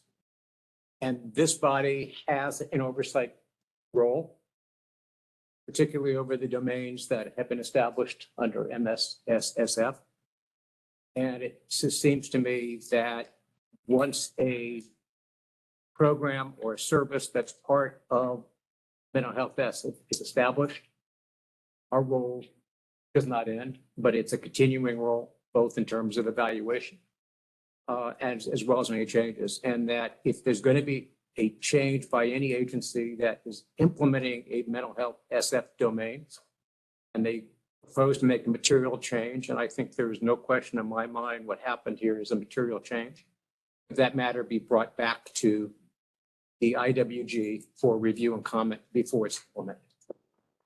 So let me read my motion because Jen capsulized it better than I did, which is a motion that, and I'm going to modify it a little bit, that the Department of Public Health or any other agency that is implementing a service or program that's within the scope of mental health SF that proposes to make a material change to that program or service, that the department or the other or their agency notify the IWG in advance for an opportunity for review and comment before implementing the proposed change. Don't ask me to repeat it.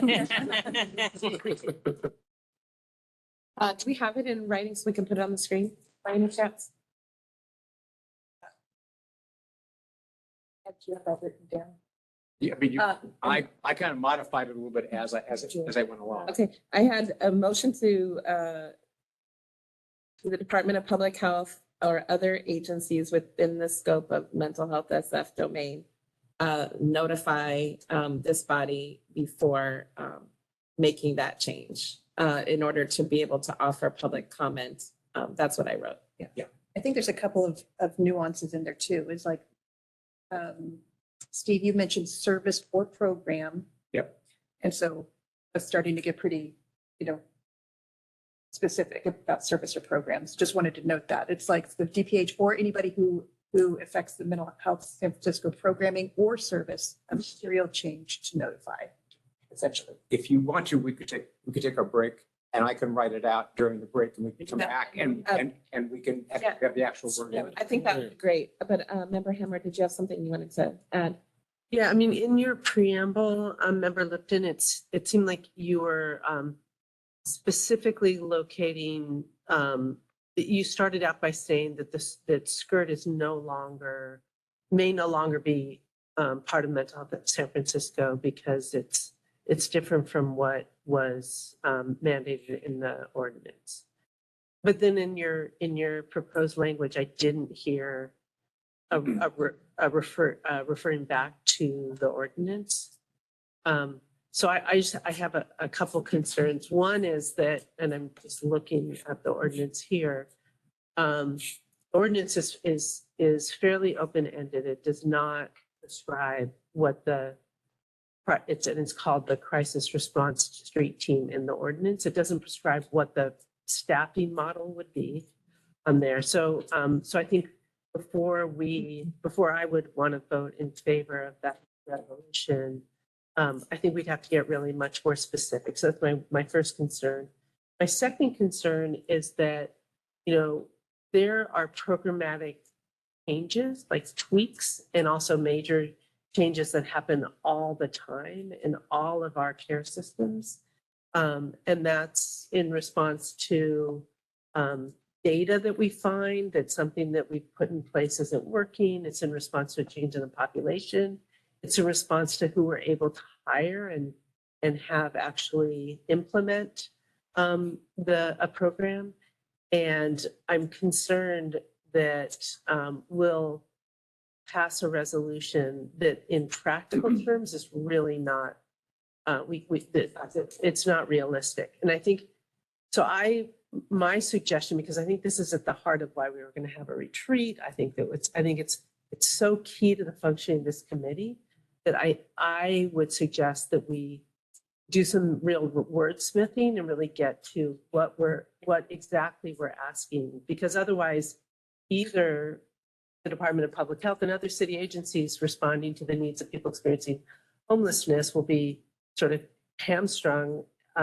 Like we got to go to, because in the interest of like in good faith working with IWG, or it'll just be ignored because it can be ignored because no city agency is bound to come to IWG, and that's my concern. So let's take the preamble off the table. Okay. Preamble was not part of About the. process, not content then in this case.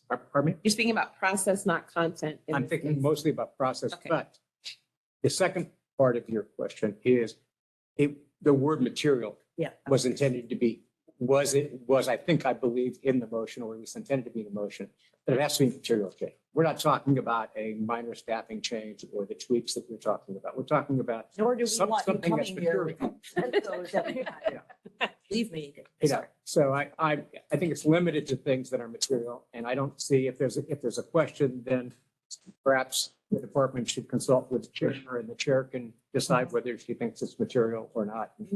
And, and then decide whether it should come to the committee. There also may be certain situations where a change should be where the committee could be notified, but maybe it's not sufficient enough to actually have a meeting to discuss it. It's just keeping this body informed and where a change is material, that this committee have a chance to review and comment before. I had I'm sorry, I just had a And I've got technical two. question. Sorry. I was up first. I had a technical question about the legislation. Is is mental health SF under the purview, the implementation of mental health SF under the purview of the Department of Public Health? Is it identified in the legislation, I believe so. or is it? Is identified as the department. Yeah. Department of Public MHSF. Health. Is the Crisis. No. is Did you general have a- MHSF Legislation. is does the legislation or say that I MHSF believe so, but To establish mental health SF implementation working group to advise the Mental Health Board, the Department of Public Health, the Health Commission, the San Francisco Health Authority, and the Board of Supervisors on the design and implementation of mental health SF. Okay, so the reason it's the health department, public health. Yeah. So the reason I asked that is by pulling clinicians off the rig, I think what you said is it's now no longer under public health. It's now under DEM. Right. So we're moving a articulated piece of mental health SF legislation away from the department that's charged with doing it, seems quite material in fact. And would be like, I think we'd be having, I mean, it's paramedics, okay, that's cool. But it's like, what if it was police? Like you could say, you know what, we think police should be doing this. I think we would be having a very different conversation. Or not us, because we're having a great conversation. The community would have a very different conversation if we said, you know what, we really think that we want to move this to the police department. And so anyway, I just want to note that because basically we just carved something off of legislation and moved it out of from under the body that is charged with implementing it. So member Short, and then let's make a process decision. Go to the back. First off, I so appreciate you drafting this and bringing it forward. When I saw it on the email, I was like, yes. And Dr. Hammer, I hear your concerns for sure, and why you wouldn't want to get stuck in that situation of, I've got to prepare another report for the, and you can't do anything without them. Especially in your role, you've probably come across those hurdles far too much. However, I think you know and can appreciate the history here that this comes in reaction to you sensing our history, I guess. But this is, I want to remind people, this is not at all the first time what's going on with Stir. But a few things happened just that I happen to remember. But like, we were told one day that the Tenderloin Center was under mental health SF. Another time we were told that the Sobering Center was gonna be under, I don't have a problem with either of those things. It's just, again, the sort of process and respect. And what if we did have a problem with it? And, speaking of the Tenderloin Center, Three buildings. we were told that, like I said, it was sort of handed to us, and, okay, it's, but then, and then it went away, and we didn't have any understanding of that or notification or opportunity for input, and et cetera, et cetera. Even the whole way Skirt started, we were left in the dark. And part of that was pandemic stuff, but it wasn't all that. So this has been a constant problem, I think. And honestly, I'm not actually referring to myself, but I think over time, you will lose commitment from members on this body who want to continue if it feels like it's either a rubber stamp type thing or it's just a warm body type thing where we listen to reports, and that's what we do, right? The formation of this drew people with all sorts of experience and training and passion for a reason, not just, but which I thought was input, right? And so I think this is critically important. I think there is a way we can kind of, meet in the middle in terms of just, like you said, wordsmithing. I think it is just a language thing, but I think we should try to do it today. And I because honestly, I don't trust that before the retreat comes, there won't be another very material change made in a back room somewhere that has not been brought to us. And the next time it could be something that actually raises grave concerns, which this one does. But, for real people that we work with, we're on streets, et cetera, and that we do not want to in any shape or form appear to be, in some way implicit with. It's a big deal, big deal. And I'm sorry that we were put in this position of having to do this. This should have been, obviously, it should have just been a no-brainer that this was in place without even the language necessary. But because that's happened, we now need to do it in a way that unfortunately maybe kind of. Yeah, no, I think we're all in agreement about the spirit of the resolution and the message that we want to give city departments that are giving input to how we implement mental health San Francisco. Yeah. I think we're all in agreement. To me, it's really to be very careful about the wording so that we all know what it is we're asking of the city departments. Again, so that it's effective, so that it's heard, so it's not just like, oh yeah, as if. Yeah, I mean, that's my concern that and I think we can do that, and I think that we want that too. Like I said, Yeah. we actually don't want to hear from you, every other week about, we changed the name of this, position that we're hiring for. So yeah, process point right now is we also have this incredible team back behind us who are waiting to talk to us and present to us. So I'm actually gonna, I would love this to be put up on the screen. If we can't immediately come up with the language and say yes, I would ask to move that to committee so that we can bring it back for the next conversation or even vote online if that's a part of what we can do by process. But I agree with you, Member Short. We don't want to delay.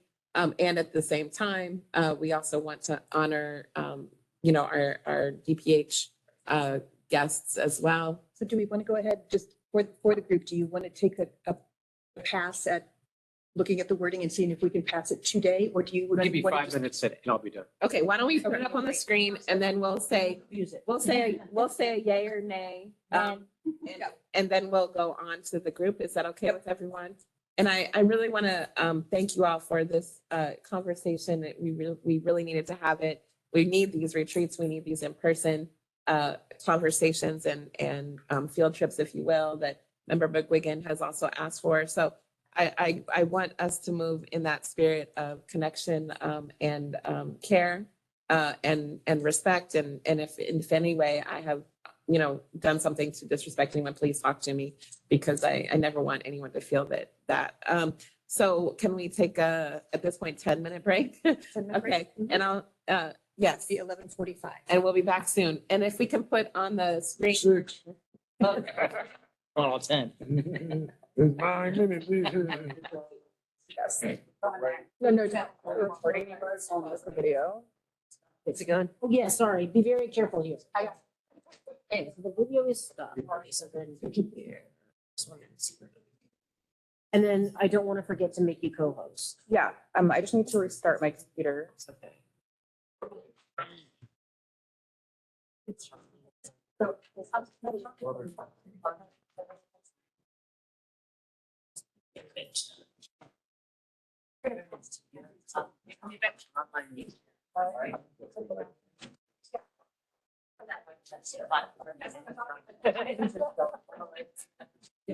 Just give me 1 minute for it to start up.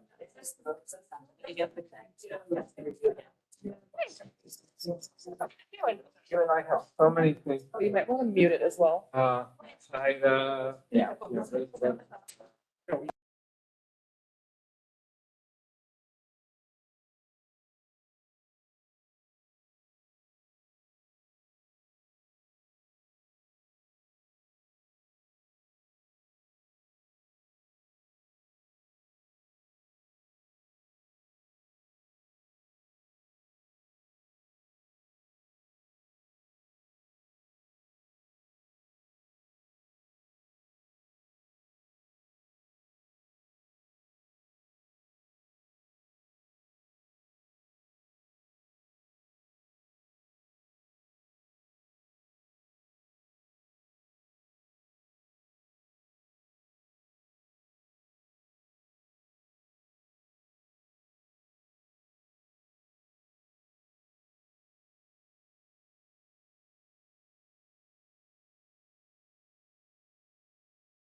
You know, like the men's room, the men are out early. Yeah. I don't, I don't know. This room, it was fine. For some reason, all the women are back here, the men. I remember Lipton and I were talking in there. I was done and he was going in for a few minutes. So, yeah. Thanks for that Yeah, detail. yeah.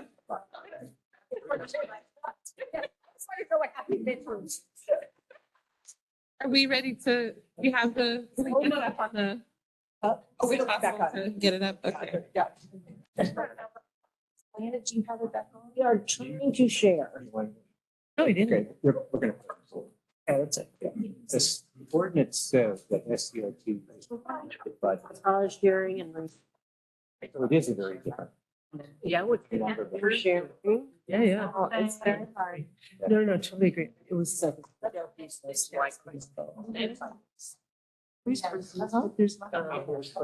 I made multiple changes. Yeah. Hey, okay. And of course, they're nervous. They- It starts again, but no, like, there's. Record, we have four minutes. We're coming back to look at the resolution that was proposed. Member Lipton did some wordsmithing to integrate folks' conversations and comments, so that is on the screen.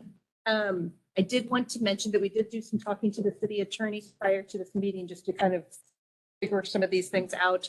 I mean, it goes back to, I think it relates, Steve, to the comment that you made at the beginning of the framing, which like oversight, the oversight of this committee is a reminder that this is not an oversight committee, it's an advisory body. And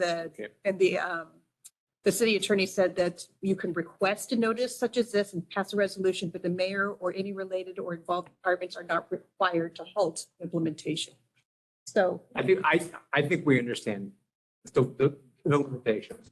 okay, it was just important to go ahead and have that on the record and to make sure that this would be like, if this passes, it will be the planning team, which includes the chair and the vice chair, will talk about how to frame this to the different departments, how to circulate it, all of those kinds of things. And related to that question, because what Member Lipton just brought up, if there are implementation decisions that are not aligned with the legislation, that are different from what's spelled out in the legislation, which I think is one of the concerns about SCRT, then how's that process supposed to go? Not involving IWG, but in terms of there being a city ordinance and then a decision to do something different. Isn't that our role then, or don't we have a role? To call that out. Something, to call it out, and then we can Advise. refer to the appropriate committee. It does have a power. So it may be the 3-member committee, it may be a different member, maybe a different. I think we have some additional information to offer. Yes, it's not particularly satisfying, but city attorney's guidance on SCRT is that it's kind of unclear whether it's part of mental health SF currently. So it's just sort of basically something to follow up on. We just don't know officially, but that's something for us that we can keep tracking, because as that develops, maybe there will be clearer guidance, and then that will, help inform whether this body is still giving guidance on that program. The ordinance specifically talks about the establishment of crisis response teams, and it does say it's a citywide crisis team led by the department. Right. It's on page 15, line. Yeah. That's what was said. Line 18, 19. We'll follow up with the city attorney, continue to know. Yeah, that's. So are there any other questions before we move to this process? Yes, okay. Yeah, is that a question? Well, it's a question. It's a proposal.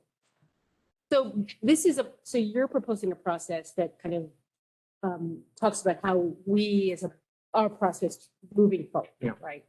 We're asking to be able to comment before changes. And I'm wondering if, since, and I have no idea, there's no temperature check on the will of the whole group. But I'm wondering, given it's an advisory group, if we shouldn't take a resolution, shouldn't consider a resolution that opposes the movement of SCRT, even though it's only in principle, obviously. All we can do is advise, and if the will of the group may be to just formally, we don't we don't agree with this. Yeah. It's the decision. Could we entertain that? So it's separate from this resolution, which I think one is just retrospectively saying, this happened, we disagree. And then the resolution you're proposing is, and going forward, this is how we would like to proceed. I don't see why not. I mean, that's why I separated this between the substance Yeah. and the process. So, yeah, just like a formally. So as a matter of substance, if this committee, I don't see why the IWG did not agree with the decision. It could not adopt a resolution expressing its reservations, however you want to express it. Wasn't proposing anything. Yes, it's a But- separate resolution. But we could express our reservations and request that this matter be directed to the department and to the board of supervisors and, or just to our sponsor, just to the sponsors of the members who sit on this committee. Sure, would go to the mayor, the board of supervisors, and the city attorney. So why don't we start with the resolution that we have, which is a process resolution, and then let's pause. And I think we probably need to move that second, I'm looking at you. We do. Yeah. because we have folks Yeah. waiting. To the Yeah. next meeting. Yeah, That's fine. so right now what we're doing is we're just looking at if the wording there is sufficient that we have everyone says, yeah, we like that resolution, let's go ahead and do it.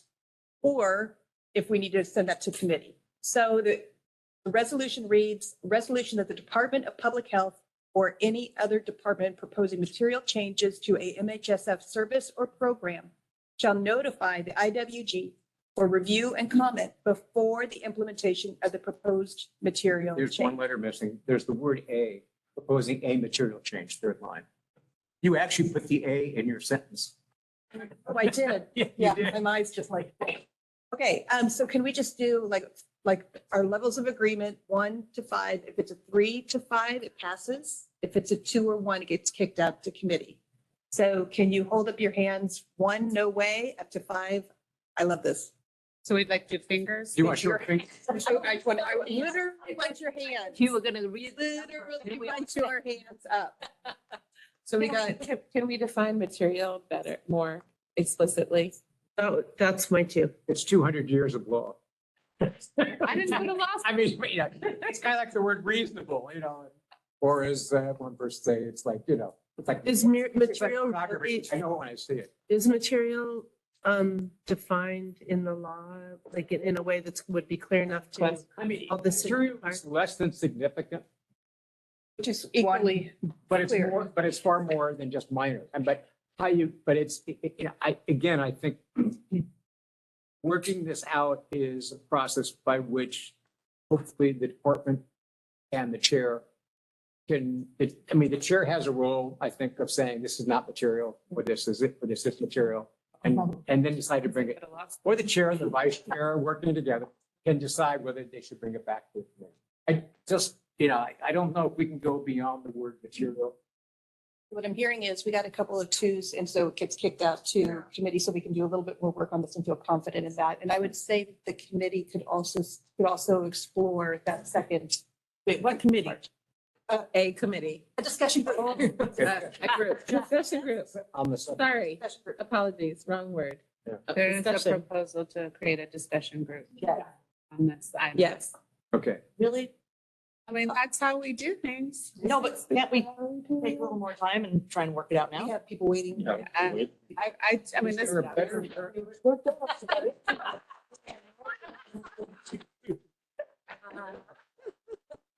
Anything else to do?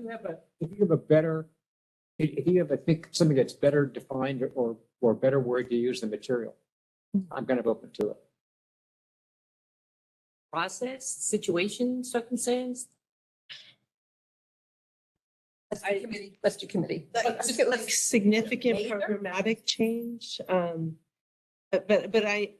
But I would want the city attorney to be in the room. I would just want to make sure. And then if we're putting it on the chair to decide whether something's material or not, I could give a lot, these are the examples I'm thinking of. I'm just going through examples of within the course of a week, mental health services center. But What are the- how what are would the material change changes? the structure of a service or program? Member Midway, can you? I second, Member James, idea to table this since we do have, we've got to be respectful for the guests that are waiting to help us. And also, I think that everybody has different ideas. So maybe sleep on this, digest it for 24, 48 hours, and then bring it to a committee that kind of trying to brainstorm out loud. I think maybe we can get a copy of this. Everybody can kind of come back and digest it for a little bit and then think of ideas. And then our guests, I think we owe them that time. And I would encourage all of you, like, if you don't want to come to the committee, don't come to the committee, but if you have comments. Working group. Working group. Working group. Discussion group. Discussion group. Thank you, thank you. Thank you, thank you.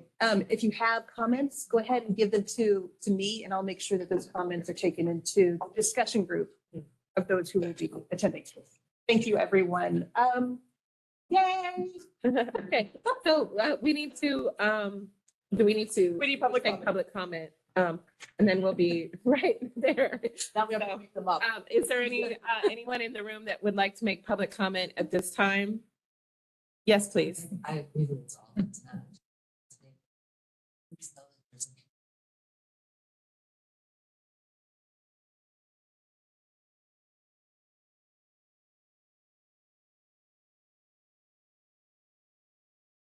Thank you. Any other community members wish to speak in public? That should be the purpose.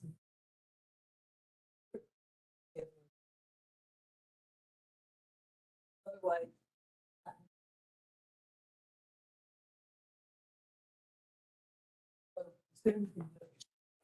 Thank you. Is there anyone on the phone? Members of the public who wish to provide public comment on this agenda item are invited to participate in 3 ways, one of which we already did, which is the in-person one. If you are on video and wish to comment, please raise your hand and we will call on you and unmute you.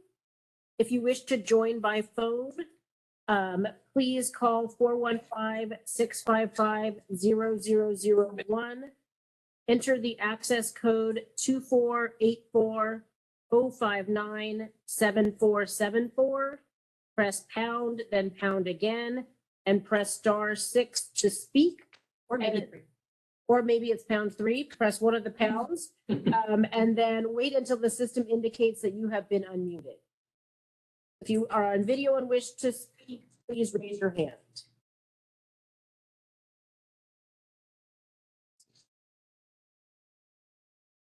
Not see any hands raised. See somebody called in, right? We do not see anybody who has called in. Give it just a little bit. Okay, we'll give it another second or two.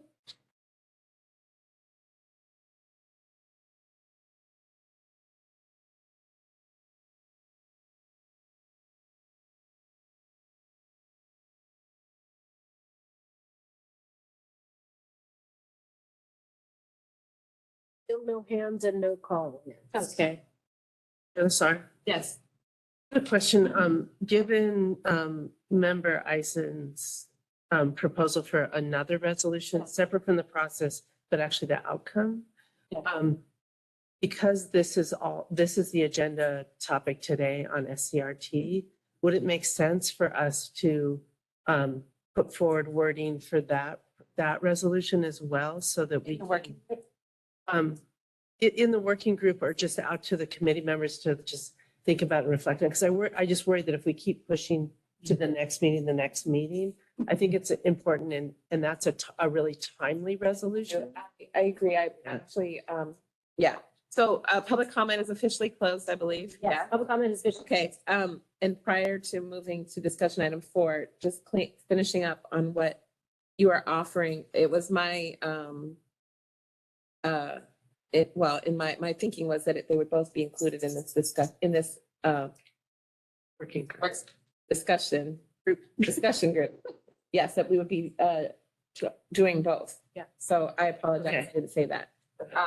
Can I just ask? And they may need to be 2 distinct conversations. Yeah, they do take a little bit to set up because, looking at people's calendars and all that kind of stuff, if you're feeling like there's a little bit of pressure, we could try to do some other way. Are you feeling like this is? I was just hoping that we could get the proposed wording. Okay. So that we could all digest it and give Yes. input Yeah. before we all gather again. Yes. Either at the next meeting or the. Well, member Eisen, if you would like to put forward a draft of that to the group, then we could also respond.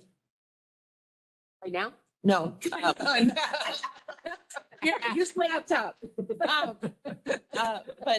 But in a timely fashion so that we It's can, a. okay, Because there will be public comment on that resolution. absolutely. I mean, a lot of public comment. And Okay. so, Okay. and so we should just not spend all of our time wordsmithing, but instead actually have the resolution ready. Okay, we'll do it. I think that was, that's what you Yeah, proposed. and yeah.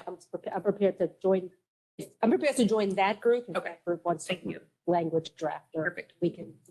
You're in. Okay, thank you, and thank you, Member Hammer, thank you, Member Eisen, thank you, Member Lipton, thank you, everyone. We are now moving to discussion item number 4. We welcome, we welcome back our incredible Dr. Angelica Almeida and Director Heather Weisbrod to continue their overview of the Office of Coordinated Care and Case Management expansion. Welcome, welcome in person. We are extremely thrilled to have you with us in person. And thank you for your patience. And please let us know what you need to get set up. Thank you. Everything. Yeah. Okay. Nice to see everyone in person. You as well. So I know we have the slide deck. Would you like the next slide? Yeah, go ahead and next slide. So I'll give a little rundown of the agenda and then turn it over to Heather for a little bit of reorientation around the conversation since it's been since January. We want to be mindful of time, so we're going to move somewhat quickly. So please let us know if you need us to slow down at all. Okay. So I'll just say, in terms of what our goal is to talk to you about today is to do some revisiting around the definitions of care coordination, care management, and case management, to talk about the different case management levels of care, to give updates around case management expansion, and to look at the flow from OCC to the system of care and services. We really want to show how we are having an integrated system that isn't siloed, but how people will seamlessly flow through our different systems. And also, per recommendations from the January meeting, want to talk a little bit about involuntary hold. Next slide, please. Okay. So again, this is just a reorientation around the Office of Coordinated Care and Case Management expansion, or services in the system of care. How really we are intentionally designing those to have overlap so that people will not fall through the cracks, but seamlessly transition from one part of our system to the next. Next slide. I'll turn it over to Heather. Okay, I'm going to run through this pretty quickly because we have a lot to talk about. And this is really just a reorientation to the definitions that we talked about last time. This slide represents visually how we're thinking about the terms care coordination, case management, care management, which have been a request of us to come provide some definitions about how we're using those terms. I think the larger world and within DPH, certainly in VHS, often uses those terms interchangeably. And so we're trying to get a little bit more precise about how we use the terms, make sure that we're aware of how we use them. So just very brief, care coordination, the larger green circle or coordinated care we see as kind of larger activities that are organized to ensure that there's centralized and systematic care coordination. Care management is also a kind of more systematic approach to providing support and care coordination for folks, and particularly thinking about enhanced care management as part of CalAIM. And then case management, as there's a lot of overlap between care management and case management, but case management is a service line within our VHS programs. And then the small care coordination thread is also used to describe an activity. It could be part of case management, part of care management, and that lends to overall coordinated care. So we can come back and talk about those. I do want to. Sorry, can you say again the difference between care management and case management? Yeah. So care management, we're using to describe a kind of more systematic approach to care coordination, to making sure that people are connected to the services they need. Can you give an example of who does that? Is this just for better understanding? Yeah, I mean, I think actually probably a lot of our programs do, but for example, within OCC, we have our Vision Engagement Services team, which is an enhanced care management provider. So there's a care plan, there's a certain set of activities that are associated with being an enhanced care management provider, making sure people are connected to whole person services, connected to behavioral health, or connected to physical health, connected to benefits.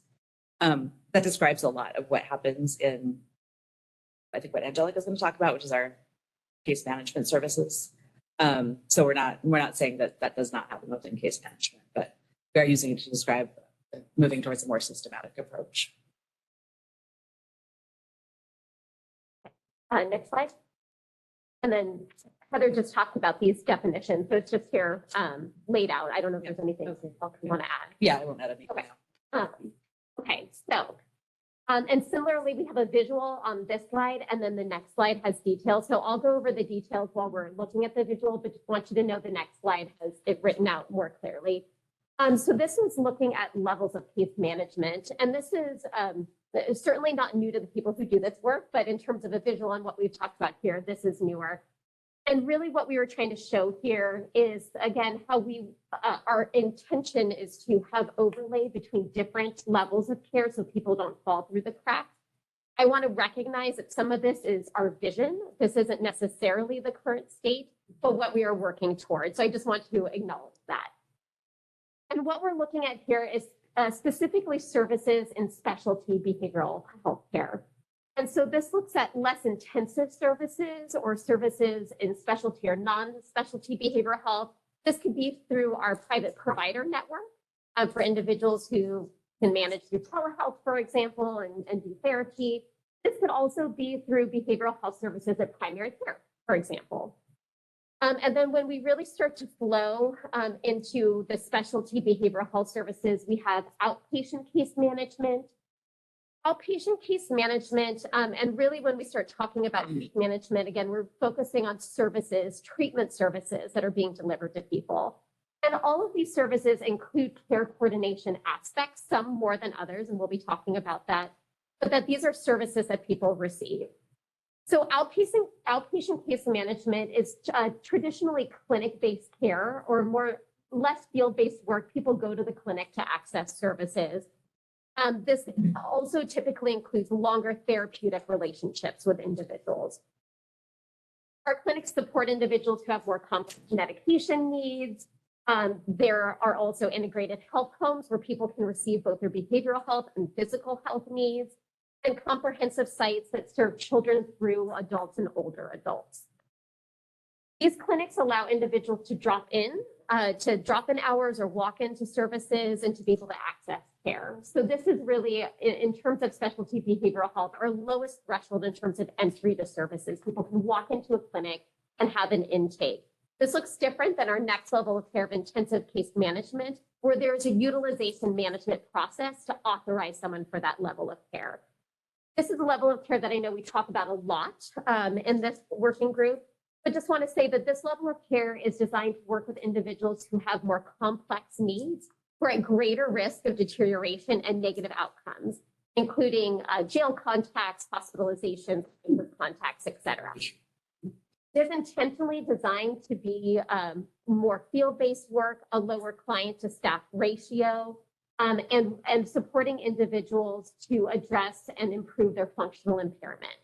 It's meant to be a medium-term intervention. So our goal is always to work with, and again, some of this is an ideal state that we're working towards, but our goal is always to work with individuals for a shorter amount of time in intensive case management to support stabilization and transition to other parts of our system for ongoing needs. But again, a primary focus on field-based care. Move towards stabilization and critical case management. This is probably a newer term that people aren't as familiar with. This often gets lumped in with intensive case management, and there's a lot of similarities between them, but we really want to call it out as separate. And the reason is that this is meant to be short-term interventions of really high intensity, high field-based work to stabilize individuals and people who have this critical needs who are at the greatest risk in our communities. And that we work with them short-term in this level of care and support transitioning them to other parts of our system. That could mean that somebody starts at critical case management and then flows into intensive case management.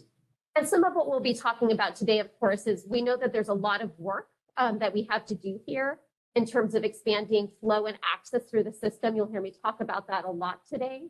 because we want to make sure that people are able to access the right level of care at the right time, depending on their needs, and that people aren't getting stuck at any level if they have higher or lower needs. And so that's a priority as we're moving forward. Next slide, please.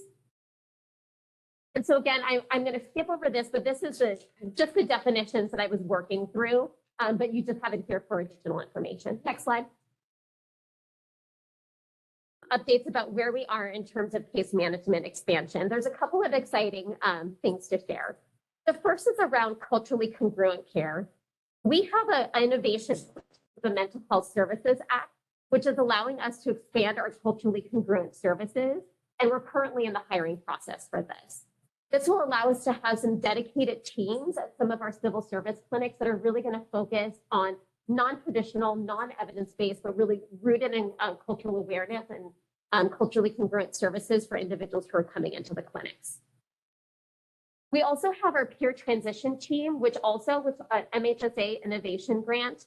And this is focusing on individuals who are stepping down from intensive case management to outpatient services. We recognize that historically that has felt like a very big jump for individuals to go from really high intensity field-based care to clinic-based care. And the peer transition team allows us to leverage peer expertise and engagement to help bridge the gap, provide some additional outreach and warmth, and talking about their own experiences, some system navigation, and helping to bring people into the outpatient services successfully. And that's been a very successful program, and we're looking forward to continuing that.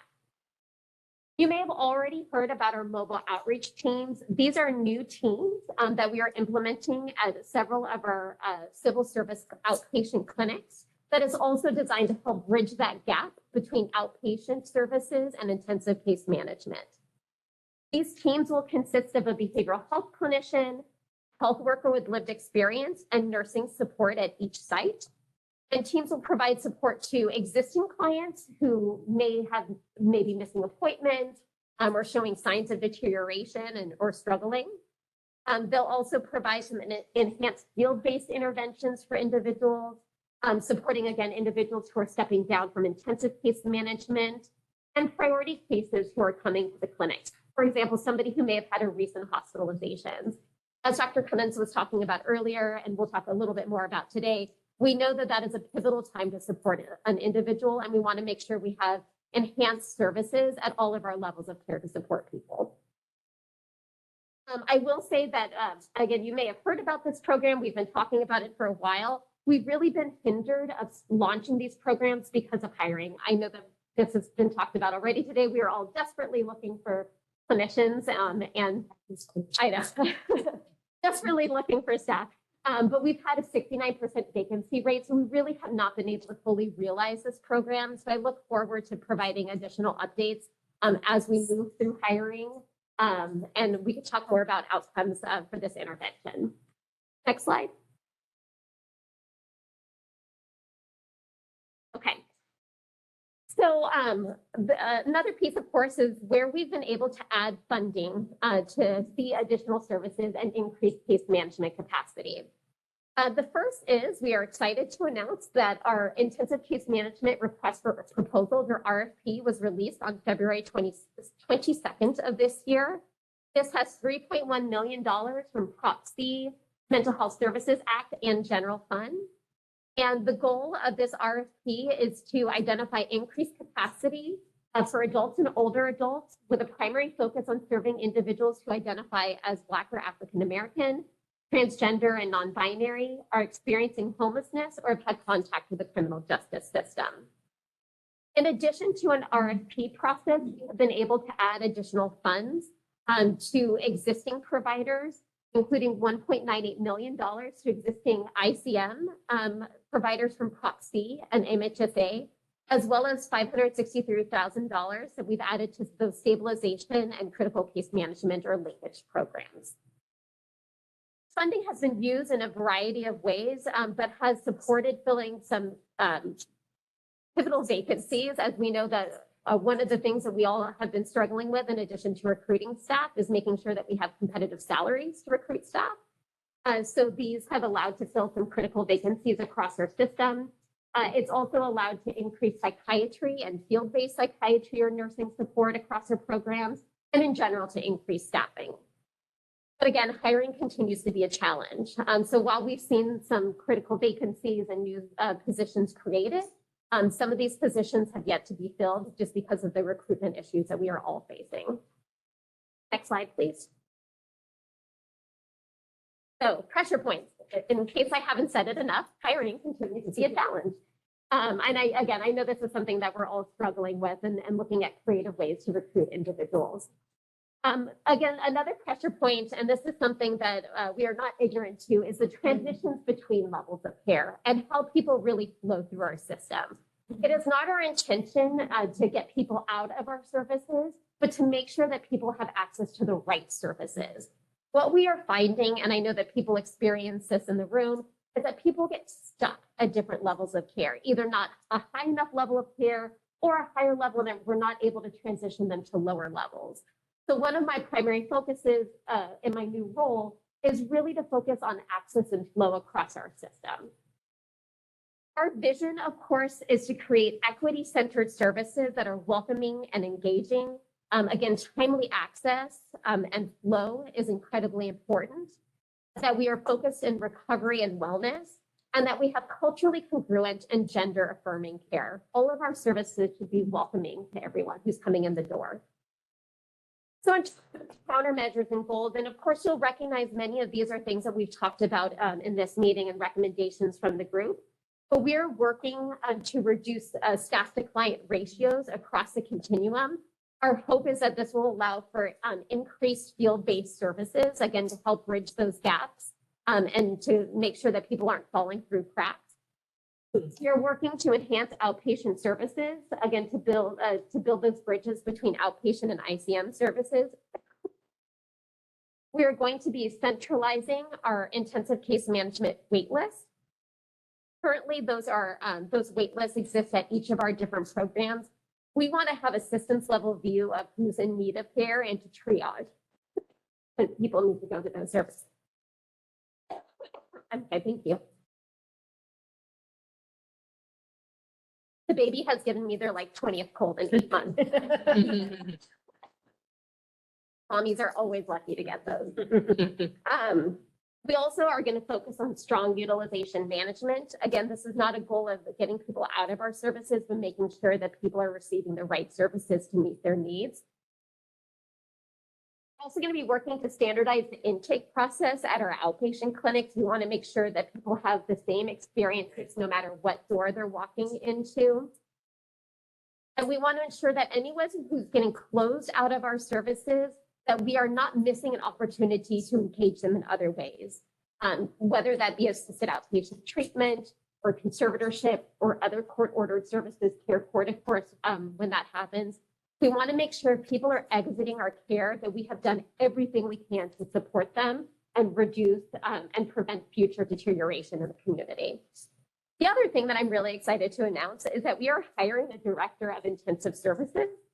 This director will be overseeing our intensive case management programs, our civil court processes, so assisted outpatient treatment, and care court, 5150 oversight. And so this is someone who really will be able to have a systems level view of how people are utilizing our intensive services and making sure that we have that flow and access across our system. So more to come on that. Next slide, please. Okay. So we have a couple of examples here that I'll share. And the goal of this is really to show the golden thread of how people will transition and flow through the Office of Coordinated Care to the system of care. And so the first example is an individual. I'm thinking about priority populations for mental health SF, an individual who is held on a 5150 or an involuntary psychiatric hold at the hospital. In this situation, a person may be referred to the BEST team through OCC for support and coordination. And then through that is identified that that person has more intensive needs that need to be served as a system of care. And they would be linked with a warm handoff in transition to intensive case management services. And they may be able to access beds that are acquired through the new beds and facilities team. So really how our mental health SF domains are partnering together to ensure wraparound services for individuals. The second example is another priority population, but for an individual who is exiting jail. So OCC would triage that case, identify that this person has behavioral health needs that could be served at an outpatient clinic.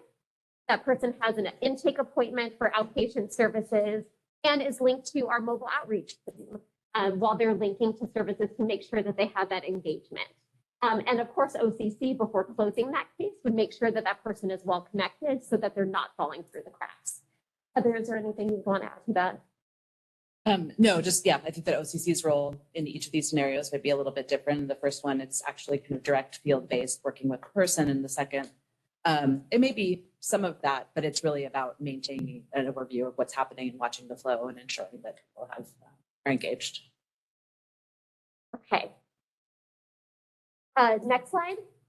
So I'm gonna, I'm not sure whether to pause or not, but I'm gonna transition, awkwardly transition. Maybe just to wrap that section up Please. before we do the psychiatric holds. Yes. Is that okay? Yeah, absolutely. Okay. I thought I saw somebody's hand getting ready to go up. Member Eisman and Member Salinas. I think I'm going this direction this time. I have a clarifying question. And then if anybody else does, yeah. Just a process question, actually. It's, so the mental health SF work group had done a set of recommendations for the OCC, I believe. And it would be helpful in the future, obviously not today, in the future, to kind of look against like what we've done and how those map or don't map. Just because I was on that discussion group and I don't even remember. But it would be great it would be helpful to see. And, you know, we recognize some of those were kind of like big picture aspirational. But it would be really helpful to kind of map those in the future in reporting out on OCC. Thanks. So I appreciate, I think we had been talking about mapping and that, so this very much overlaps with the mapping project, which is essentially, I think I think when we had originally been talking about mapping, people had been asking basically for a directory of services, but I think we've boiled down to more of something that's about flow, system flow, so that folks understand how all those various things should be working, you know, ideally, as targets for like, what is the vision for our mental health system and how can we make that happen, right? And so, and I want to clarifying questions, because this is talking about ICMs. Are we lumping in FSPs with ICMs? Yes. So here, yes, FSPs and ICMs would be part of the same level of care. So just because there's those several FSP programs. So we're talking about them kind of as the same, even though it's not explicitly ICM/FSPs. Okay. And so I guess, so also, I guess I had one question here and about, you know, the mobile outreach teams and priority cases. And so we're talking about recent hospitalizations. So we're actually talking about people who make it to the inpatient, right? Or are we talking about, because that's what I want to know the distinction, right? Because we have a lot of, you know, we have mandates in ICM for folks that go to PES, right? And timeframes with which we should have follow-up, right? And I think there's a lot of folks that are now going to the EDs and never making it to PES, right? And I don't know how we're tracking that, and just also just the very short lengths of time that this is happening doesn't even allow for even any. We don't even know. We don't know. Like once in a while, we go into Epic and we're like, oh, that person has gone 6 times to the ED in the last week. It's like so, and we don't even know. We have no communication. And how there's a lot of disconnect now since COVID and always even before. I mean, there's in PS such short periods of time that it's kind of impossible, and folks go to PS many times before they eventually make it to the inpatient, which is kind of hard, you know, around the stabilization piece. But so just how we're going to capture those people in the ED. I also just with the transitions, I appreciate I think that historically for these transitions from FSPs and ICMs, you know, there has historically been just an emphasis on the ICMs and the FSPs, right? You know, this is the advancing recovery. You know, this is the conversation for more than a decade, and it's all focused on the FSPs and the ICMs and not on the step downs, right? And so, and I know I've had this conversation with both of you guys that the problem for our clients is, you know, like, you know, it's like this, it's abundance or scarcity really with the programs. Like you climb to the top of the mountain and then you're expected to catapult yourself down. Right? That's not. And so just appreciate, you know, and also it's been very difficult for us when we do want to link. I really, really appreciate that it'll be standardized because like one clinic you just walk in, one clinic you have to call them 3 times before they'll schedule you an intake. You know, it's like it's you know, we go to everyone and it's different. And also sometimes I think that and also they might go in, but they don't actually get an appointment for 2 months to get an intake because the outpatient clinics are super impacted and our clients just that jump and really trying to encourage like having some kind of intermediary programs somewhere between the two. So it's not, that's not really, because that's not a flow, that's a like, so, and also thinking about different outpatient clinics have different levels of psychosocial support, right? Like Chinatown North Beach has a lot of groups, particularly for the Asian community, the API community that utilizes their services. And so folks, that big component at like our ICM in particular is all the psychosocial support, all the groups and hanging out. And it you know, that's their only socialization. And so how might we better include, like Rams does a really great job, but there's only one location, right? So it's, you know, different neighborhoods could utilize psychosocial support as well. And that helps definitely bridge the gaps for the transitions to lower level of care. I think those are, and I'm very curious to know about the placement beds. Are you guys talking about the emergency stabilization rooms or what beds do you guys envision?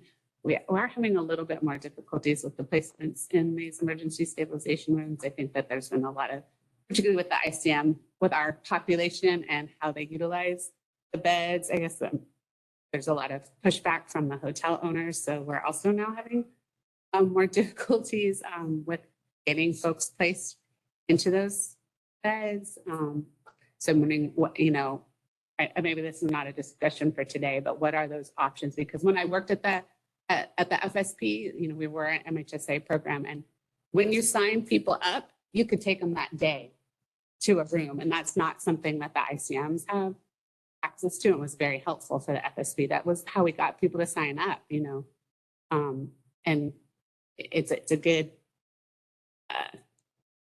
bait, carrot. It's a good carrot to get people, and we don't have that, you know, for the ICMs. And just, you know, because we're working on the same way. ICMs are working, we're like the same model that we've had for the last 40 years. And our population has changed in the last 40 years. And so engaging people in care for the stabilization teams and our teams is so much more difficult than it used to be. And so those sort of carrots are very, very helpful. So having readily rooms or gift cards, everyone wants gift card, you know, being able to have a lot of discretionary things to help us to engage these populations, especially like getting those care court referrals, like folks, you know, it's very hard, you know, with it. We work a lot with AOT, and we have referred a lot of our folks who stop coming. We refer them all the time to AOT, and there's not a whole lot of success, unfortunately, a lot of times with those folks until they come back in at some point. And those sort of things, all this maybe carrots that we need that we don't have to keep people engaged. Of a point process that we're at. Right. What's an hour? Oh, sorry. Keep talking about it. So I'll be done now. Okay, because I think, so just as, so you know, so new beds and facilities, we're going to push that to next time. So David's been gracious and saying like, let's just wait for next time. We have a little bit more time just with him. You know, I could talk to you guys for the whole 4 hours. And so we can spend our time, like spending time with you ladies so graciously for your time. And we can probably punt the vice chair for another meeting, which would give us just a little bit more time if you have it. We also know we've been over. So do you need to bounce? I just have a couple more questions, and we wanted to get into the other part of the conversation. Yeah. Is that okay? I'm wondering how you're feeling about your time. Okay. Okay. Okay. Thank you, Ms. James. So thank you so much for all of the information. I think I just had a couple clarifying questions. The 69% vacancy? Yeah. I thought I heard that wrong. So I'm sorry, Dad. Staff vacancy, 69% staff vacancy. Yeah. That's staggering. So this Yes. is at civil service Correct. positions, Yeah. which pay better than. Yeah. Right. Oh, it's not lost on me. So, yes, anyways, staying focused. Thank you for speaking to the pressure points. And the same thing that I underlined from my own vantage point is transitions between levels of care. And so I'm really interested in the data, or if there is any data about what happens there, because as you're saying, some folks are getting stuck in maybe in the wrong places. And then I'm also curious if we're also losing people then as well, if that's another one of those places where there's barriers, and so then they just drop out, and then we're trying to get them back into the flow. You remember the barrier conversation? And so I would really like to know more about that if possible, if that's our scope. I think it is, but these days I don't know. Then the other part that I had is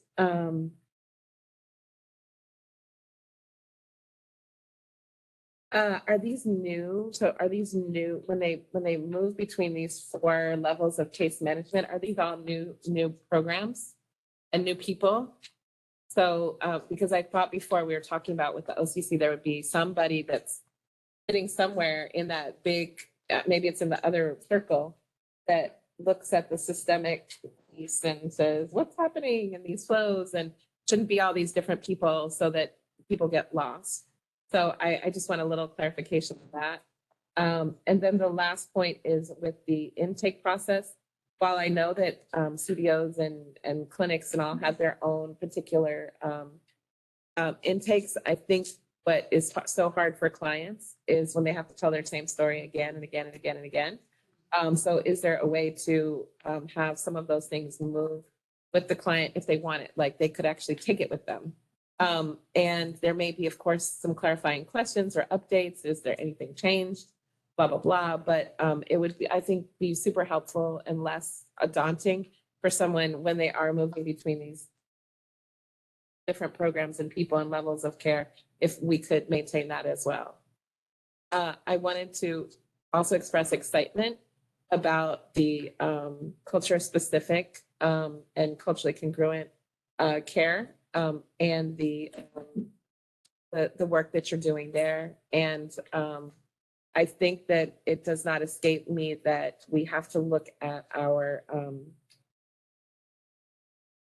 workforce development and licensing tracks, especially if we're thinking about culturally congruent services, you know, even as we're talking about Spanish speaking for, you know, detox, or it was detox, wasn't it?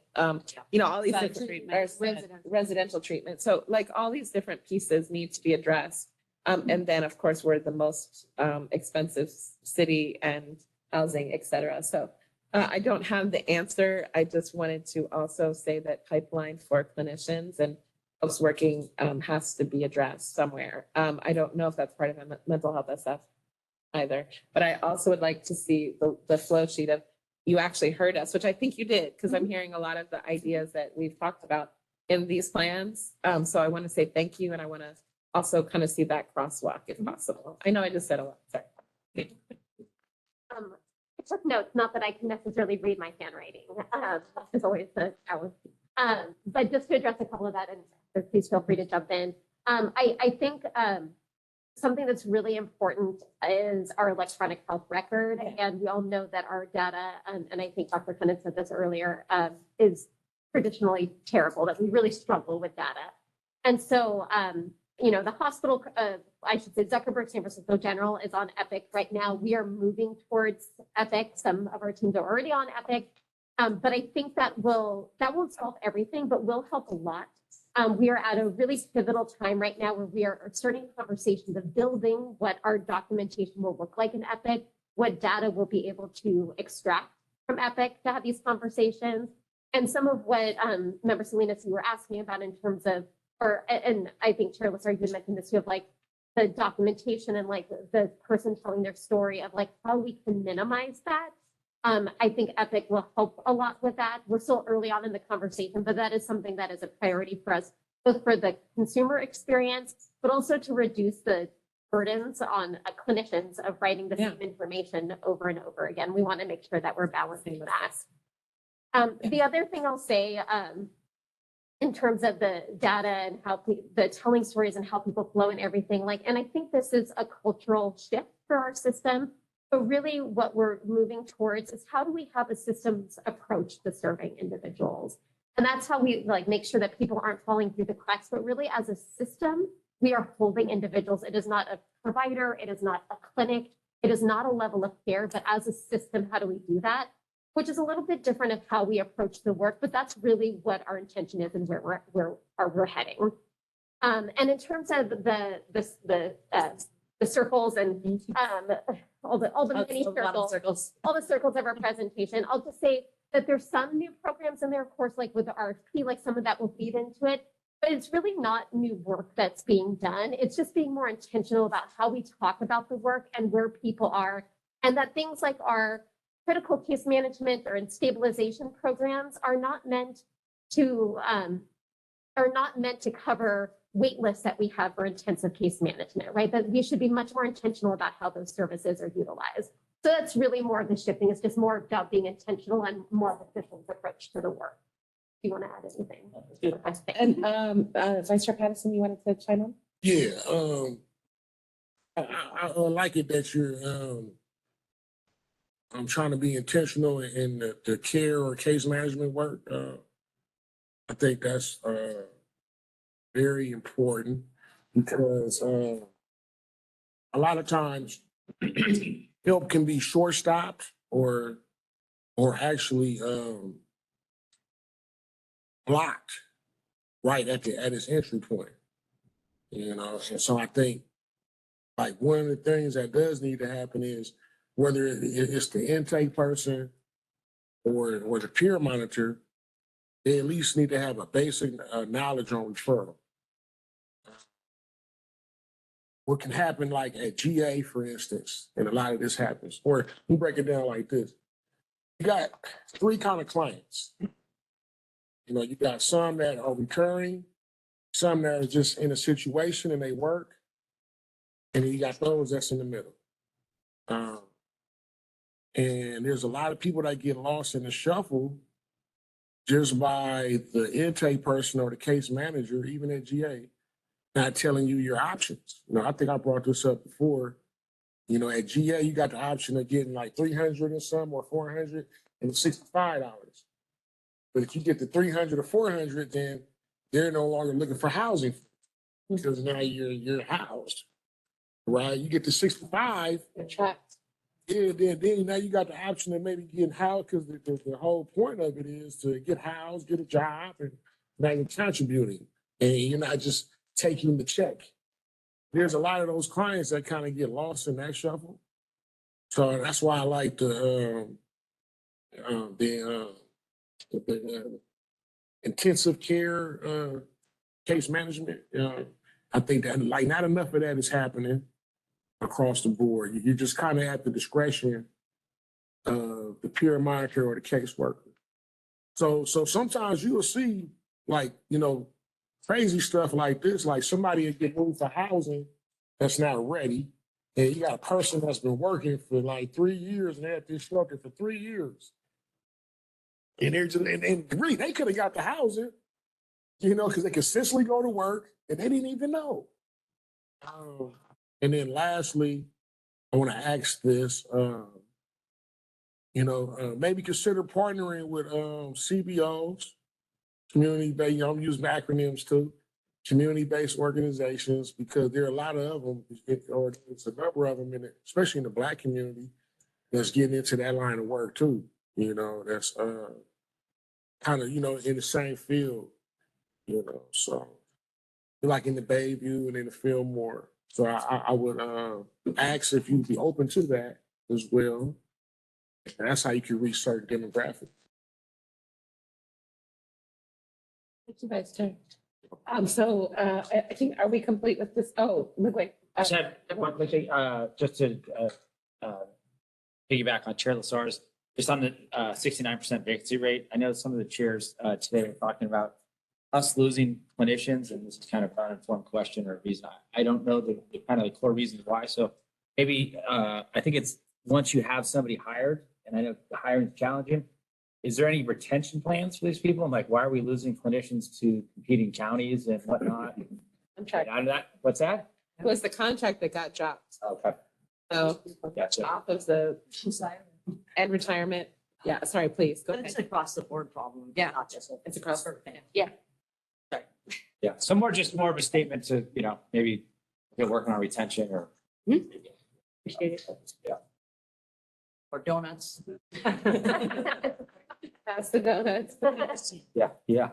you have a response at all or just ready to move on to the next piece? I mean, I'll say, like, retention, of course, is a priority. And this is true from our community-based organizations to civil service. It's something that we all struggle with. And again, it's not lost in terms of pay differentials. And I know the controller's office is doing an analysis of that. So we look forward to that report as well.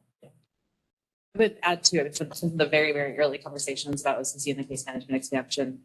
Some of the things we identified definitely were retention, hiring and retention across the board, and definitely caseloads. Seemed like they were a part of that conversation, and training and making sure that people are getting the support that they need.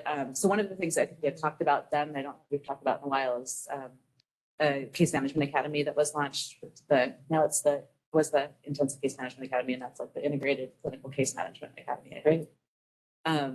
So it's, I think that there's still a lot of work to be done on that, but the intention is really to make sure that people providing case management services in our system are well supported and have the training and the resources and the knowledge that they need.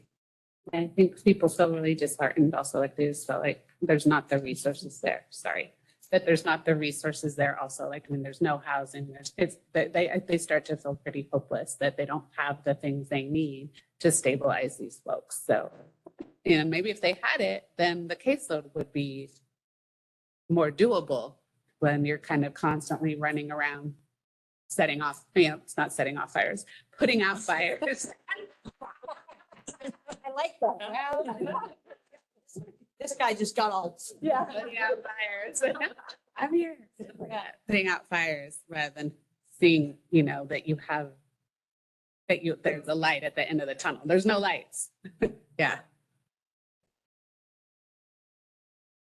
Oh, yeah. Can you wait? No, just a public comment. I'm sorry. Make notes. Good. Okay, let's get moving forward so we can I'm so sorry. Yeah. Oh, you're totally fine. Okay. Involuntary psychiatric holds. So I know that this came from our January meeting, and hopefully this meets the need. But I'll talk a little bit about this. And this is one of those things that in and of itself could be a 4-hour conversation. So forgive me as we move through it quickly. I wanted to give a little bit of information about the history and just orienting us to the conversation. And so in terms of the history of involuntary psychiatric holds, or 5150s, this is part of the Welfare and Institutions Act. It comes from the Lanterman-Tetra Short Act of 19. Yes. No related, not involved, spelled differently. So, the Lanterman-Tetra Short Act of 1967. And that act is really focused on the idea of deinstitutionalization and supporting individuals to go from state hospitals to the community, but for there to be a mechanism for when people were in crisis under certain circumstances to be placed on an involuntary psychiatric hold. There's been multiple revisions to support and clarify a number of things, but I'll say none of these have been major revisions since 1967. But there have been some revisions to support patients' rights, to remove stigmatizing language, to look at and consider the course of a person's illness and collateral information, ensure that voluntary services are primary. So if somebody accepts voluntary services, they legally cannot be placed on an involuntary hold. and support linkage to services and care coordination post-crisis. A 5150 is just the start of somebody's journey if they are placed on an involuntary psychiatric hold, and it allows for a hold for an assessment up to 72 hours. It does not require that somebody be held for 72 hours.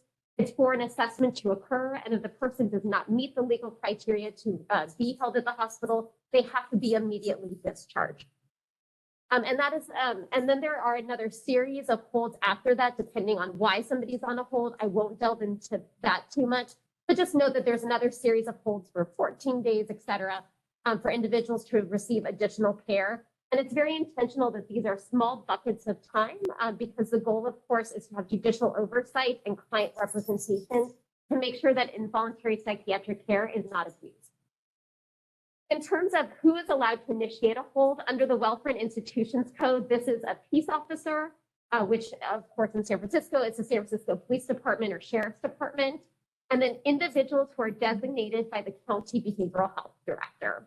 And so we hold a large part of conducting trainings and ensuring that 5150 holds are initiated appropriately for most of the individuals who initiate holds in San Francisco. The goal of involuntary psychiatric care is to provide acute care to stabilize an individual and then to transition individuals to the least restrictive setting. In most situations, an individual receives urgent emergency care and then no longer meets the high threshold to remain in the hospital and are released. So most people don't transition past that initial 5150 hold. Next slide, please. In terms of criteria, an individual can be placed on a hold for one or more, how do I say this? There are 3 reasons why an individual can be placed on a hold, but a person can be placed on a hold for multiple reasons. And it has to be due to a mental disorder or chronic alcoholism. Reminder that this law has not been updated since 1967, where they are unable or unwilling to accept voluntary services.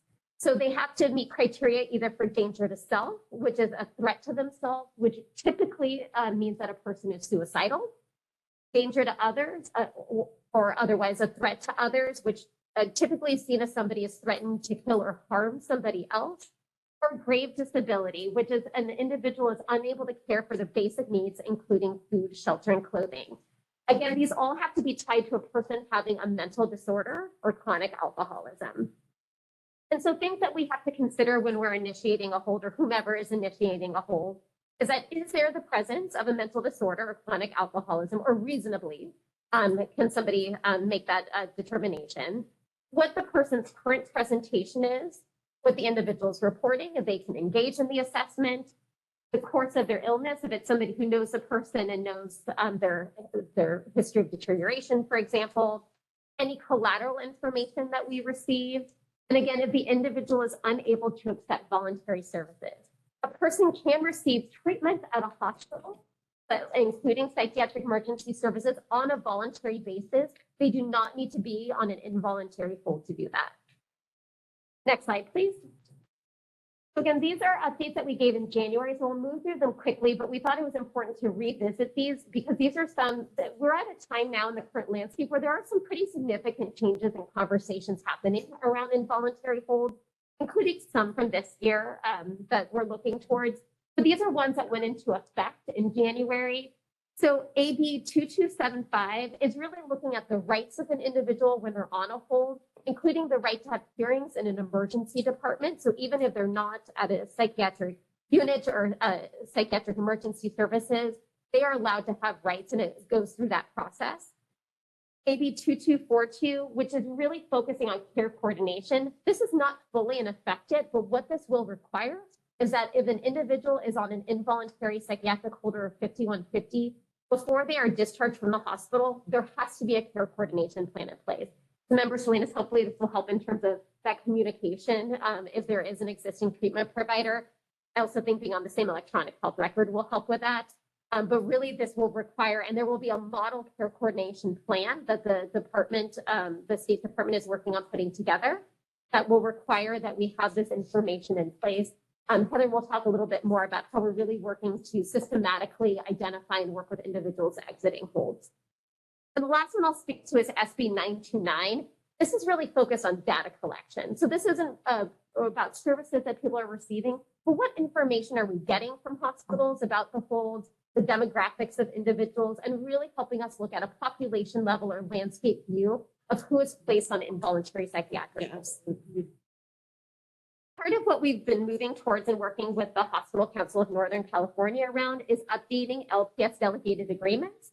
So hospitals in San Francisco who have inpatient units, we have agreements with, and we need to update those so that we can fully gather all of this information. And again, both on a population level and then also a client level to identify who's exiting the hospital so that we can make sure that we have those care plans in place for them and that we are working to support them and provide that intervention as they're exiting. The final thing that I'll talk about is around 5150 trainings around involuntary hold. So as I mentioned, the behavioral health director has oversight over many individuals who are authorized to initiate 5150 holds. In the Department of Public Health, that has historically been with our quality management team. That has now come under me in the system of care. And so we're going to be working to revamp the training, who has authorization, and really instituting a quality assurance practice to make sure that we are reviewing holds and to ensure that they are used appropriately. Next slide, please. And I will turn it over to Heather to talk about care coordination and follow-up. We presented this a couple of months ago, but wanted to come back to it because it ties right into this voluntary hold conversation. And talk a little bit about the planning that we're doing under OCC and with AOA, system of care, BHS as a whole across the system. Make sure that we're doing systematic care coordination for people who are exiting involuntary holds.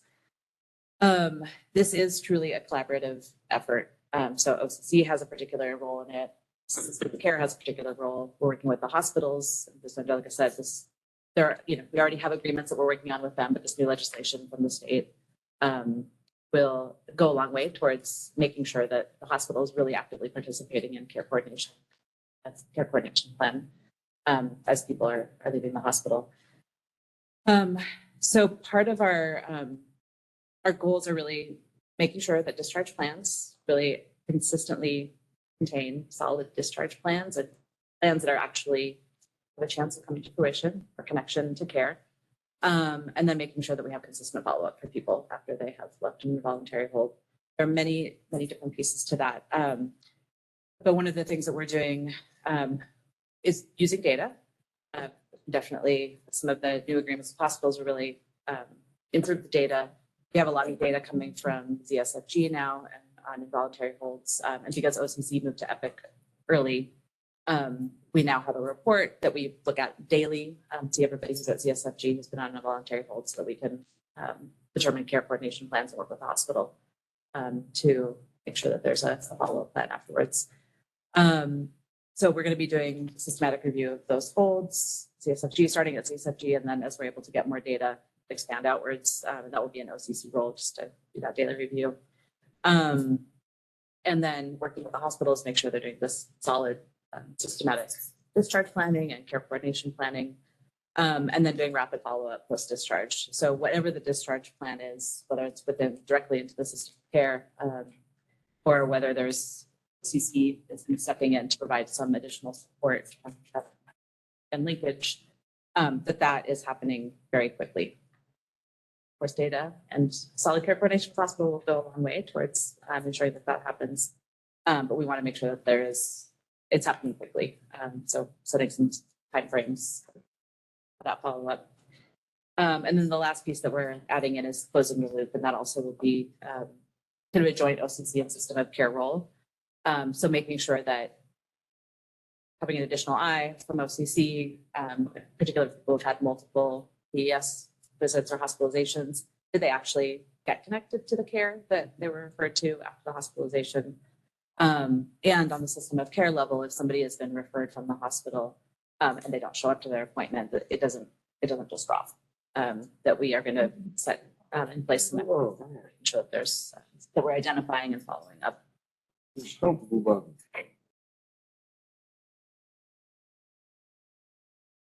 And yeah, it was very fast. So happy to take questions about that. Thank you. I think Just about, this will be the last agenda item other than general public comment. okay. Is there any burning question around this? Okay, 1 and 2? Okay, burning question regarding, is there a plan to expand that same level of follow-up, care coordination regarding referrals? Yes. We're not on a 5150. No, this is part of the 5150 involuntary. Yeah, there's a big gap with the folks who go to PES and what happens. And We're not on an involuntary. Yeah. Yeah. Yes, that's definitely a population that has been identified for us, and we're planning, say, a year from now. that we're continuing.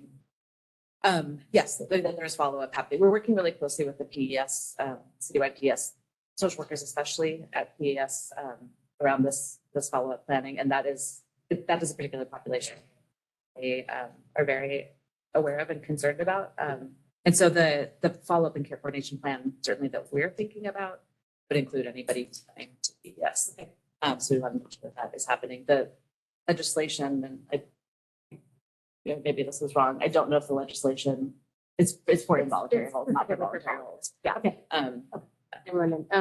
So at a later time, I know we don't have time for a conversation on the grave disability piece, which I think is probably the most complicated portion of it. Yeah. Of what's the determination around that? So put that on hold. Yes, so that's a request. Yeah. To have a little bit more conversation on grave disability, because I think that that's also some of the gray area that is most challenging to address for folks. Vice Chair Patterson? Make it quick. I swear. I can see, Ms. James ready to get up out of here. She'll let her hair down and everything. Also, really consider, if you haven't already, partnering with community college. Because especially like in drug rehabilitation, you have what you call people, places, and things. And you have to change the people you be around and the places you be at and the things that you're around too. So, community college in its essence is really set up for the redemption of people that maybe, rejected education. And when they find themselves, they go back to school. And so just from my experience, I remember 2 women that was on drugs. Most of the time I knew them. And then when they rehabilitated, community college was like nutrition for their soul, their spirit. They were around that. And you kind of feel like, you're young again. So it just kind of goes hand in flow with this kind of work. So I would really consider, community college is for that purpose too. And it's free. Yeah. Thank you. Yes. I'm gonna try and make it quick. Okay.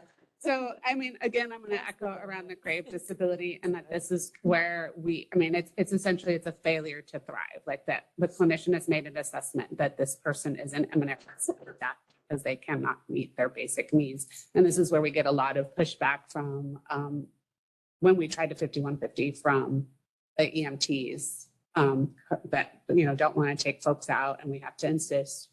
But I also just want to put out that I think we're also having a huge range of experiences now when we go out to the community to do a 5150s, and we're having lots of fails. And the person generally will end up on another day and time getting 5150'd eventually, of course. But I think that, this kind of cross collaboration with emergency services and how we can more consistently get our folks 5150'd. We've had to go other routes of convincing someone just to go to the emergency room, and then once they're in there, getting them enrolled on a 5150, because otherwise we're going to die from untreated medical, like being septic, right? And having had that same person be refused by, depending on where they end up, right? So the other aspect is the huge inconsistencies between which emergency department someone ends up at. If we can't get them to the general so that we can quickly connect with the person doing the psych liaison that day. What are they called? I'm sorry, I'm like losing it because I'm trying to, but the person who the psychiatrist that has to do the assessments to get them on the 5150, they will be discharged and die, so then you have to try again on another day. And so I think that we need to really think about the disparities across the emergency rooms, right? and also their failures to enact when somebody needs to be on a hold that is conserved and needs their IMs, their refusal to do that. We have, huge, we can only reliably rely on the general that is on alert, the vast majority of the time. So I think just how we are getting everybody else on the city that's not part of DPH on board. Thank you. So I know we need to wrap up. We have to take public comment, I believe. 2 rounds. 2 rounds of public comment. So let's, we're going to go to lightning rounds of public comment. The first public comment item up for discussion is number 4. Diana, this is you. I think we have some folks in the room that would like to speak first. So if you could go ahead and. Yes, so there's 3 ways to do public comment. The first are the folks in the room, so we'll go to them first. If you are on video and would like to public comment after the in-person people, please raise your hand on video and we will unmute you when it's your turn. If you are calling in and you would like to do public comment, please call the number 415-655-0001. Press access code 2484-059-7474. Press pound and then pound again, and press *6 or *3 to unmute and to put yourself on, we will unmute you when it is your turn. So turning to the people in. We had one here first and then one over here. I just want to mention balance. I think that, for the whole meeting, we don't talk about this. Often, I hope we don't talk enough about balance. And so I'm here, probably as a family member. And when we talk about how people are engaging in services, what their needs are, moving from level to level. Many people are estranged from families, but many people are not. And so it's the families that are out there trying to support folks, trying to figure out how to get them back in the system, how to get them the care they need. And there's 2 things. One is HIPAA is wildly, depending on who you talk to, they can talk to you, they can't talk to you. It's crazy making it. They can always listen, but they don't want to. And that's because there's a lot of bias and stigma. So I just want to kind of operationalize a little bit more like we have with diagnosis and trauma and, heard things over the years about family, but it doesn't feel like we've gotten that.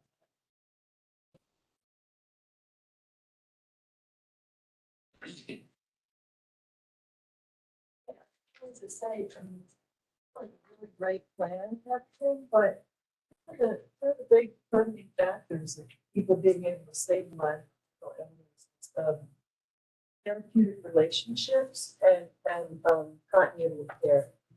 So I'm wondering, how I don't see a mechanism for that. I see passed along.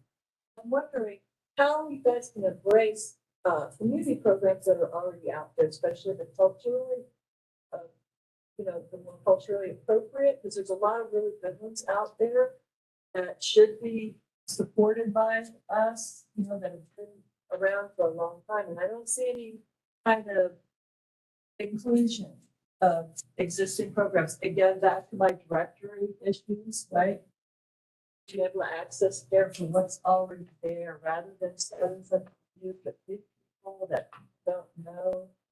I mean, a lot of mentally ill people, they would rather live in a town that they know in the streets than go to a really nice place in a different town where they don't know anybody and there's no familiarity.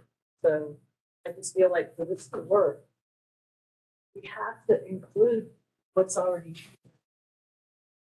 It's going to add to the stability like that. Thank you.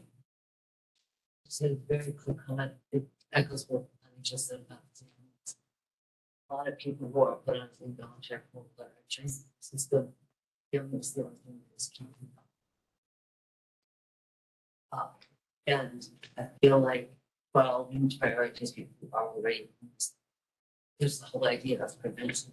You have to think about making sure that the services that the OCC provides are available to people who may temporarily choose. But I just mentioned many. They fall, they're ill, and without this kind of follow-up from these management, they and their families don't know where to keep. It's really important.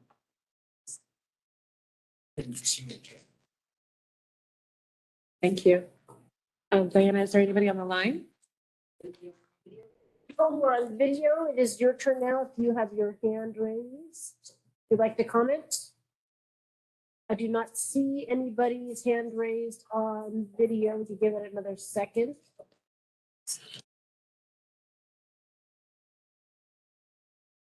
In the meantime, if you are calling in, see any call-ins yet either? No video or call-in public comment. Okay, let's go to the next round of public comment, which is slide 61. No, not on mine. Something on you. Way down here. Yeah. Wait, no, keep going, keep going. We didn't get to that. No, It's the There. one, yes, any other matters? Any other matters? Okay, so members of the public who wish to provide comment on any other matters within the jurisdiction of this committee, not on the agenda, are invited to participate in 3 ways. The first is in person. The second is on video. If you're on video, please raise your hand if you'd like to comment. The third option is joining by phone. If you're joining by phone and would like to comment, please call 415-655-0001 and then enter access code 2484059744. Press pound and then pound again, and then dial *6 or *3 to line up to speak. You will be given 3 minutes, and I will warn you when you have 30 seconds left. Is there anybody in person who would like to comment on this matter? Okay, anybody on video who has their hand raised? I do not see anybody on video with their hand raised. Is that true? Yes. Is there anybody calling in with their hand raised? Do not see any public comment requesters. All right, so moving on to the next item. Thank you. We wanted. I don't have anything on this one. Are you doing this or me? Okay. I just want to say, can we just say thank you to the controller's office, Sana, and to our old Heather, whose last name was Littleton. And where is Mike? Did he leave already? Oh, Heather. So they escaped. But thank you so much, Oksana. We really appreciate all your help. Please relay to the team and to Heather Littleton off in Europe. And we also want to thank Ashlyn Godka for all of her hard work and support with Harder and Company. And I think that's it for that part. So your card is in the mail. Yeah. And we thank you so much. And we're going to move on in the sake of time. The next thing, Jen, this is yours. We got a bunch of stuff we'll do next time, including street crisis response team. We have a discussion group that's going to be about that. We're going to have David Pading will be here to talk about new beds and facilities. He was bumped this time. Oh, and thank you. We hope to start to bring back the analytics and evaluation team. And also we're going to start thinking about the staffing study. We talked a lot about that today. It's coming up. Housekeeping, just remember, we're going to be meeting at PPH next time. It's going to be in person. 10 Howard Street. And it'll be 9 to 1. We will have a discussion group to look for your post communication, and I'll send that out and we'll get those discussion groups going. Thank you so much. Okay. We need a second motion. Motion to adjourn. No. So Kaylee, Monique, motion first, Vitka seconded, and thank you. And we're sorry, tomato wise crack. So while we're not seeing over, do we get donuts again? Yeah. That's our motivation. That's our motivation to go over this every time. It's like, I'm sorry, I had to say something about the 51. Oh, no. Oh my God. I'm glad you did it. Get your minutes. Yeah.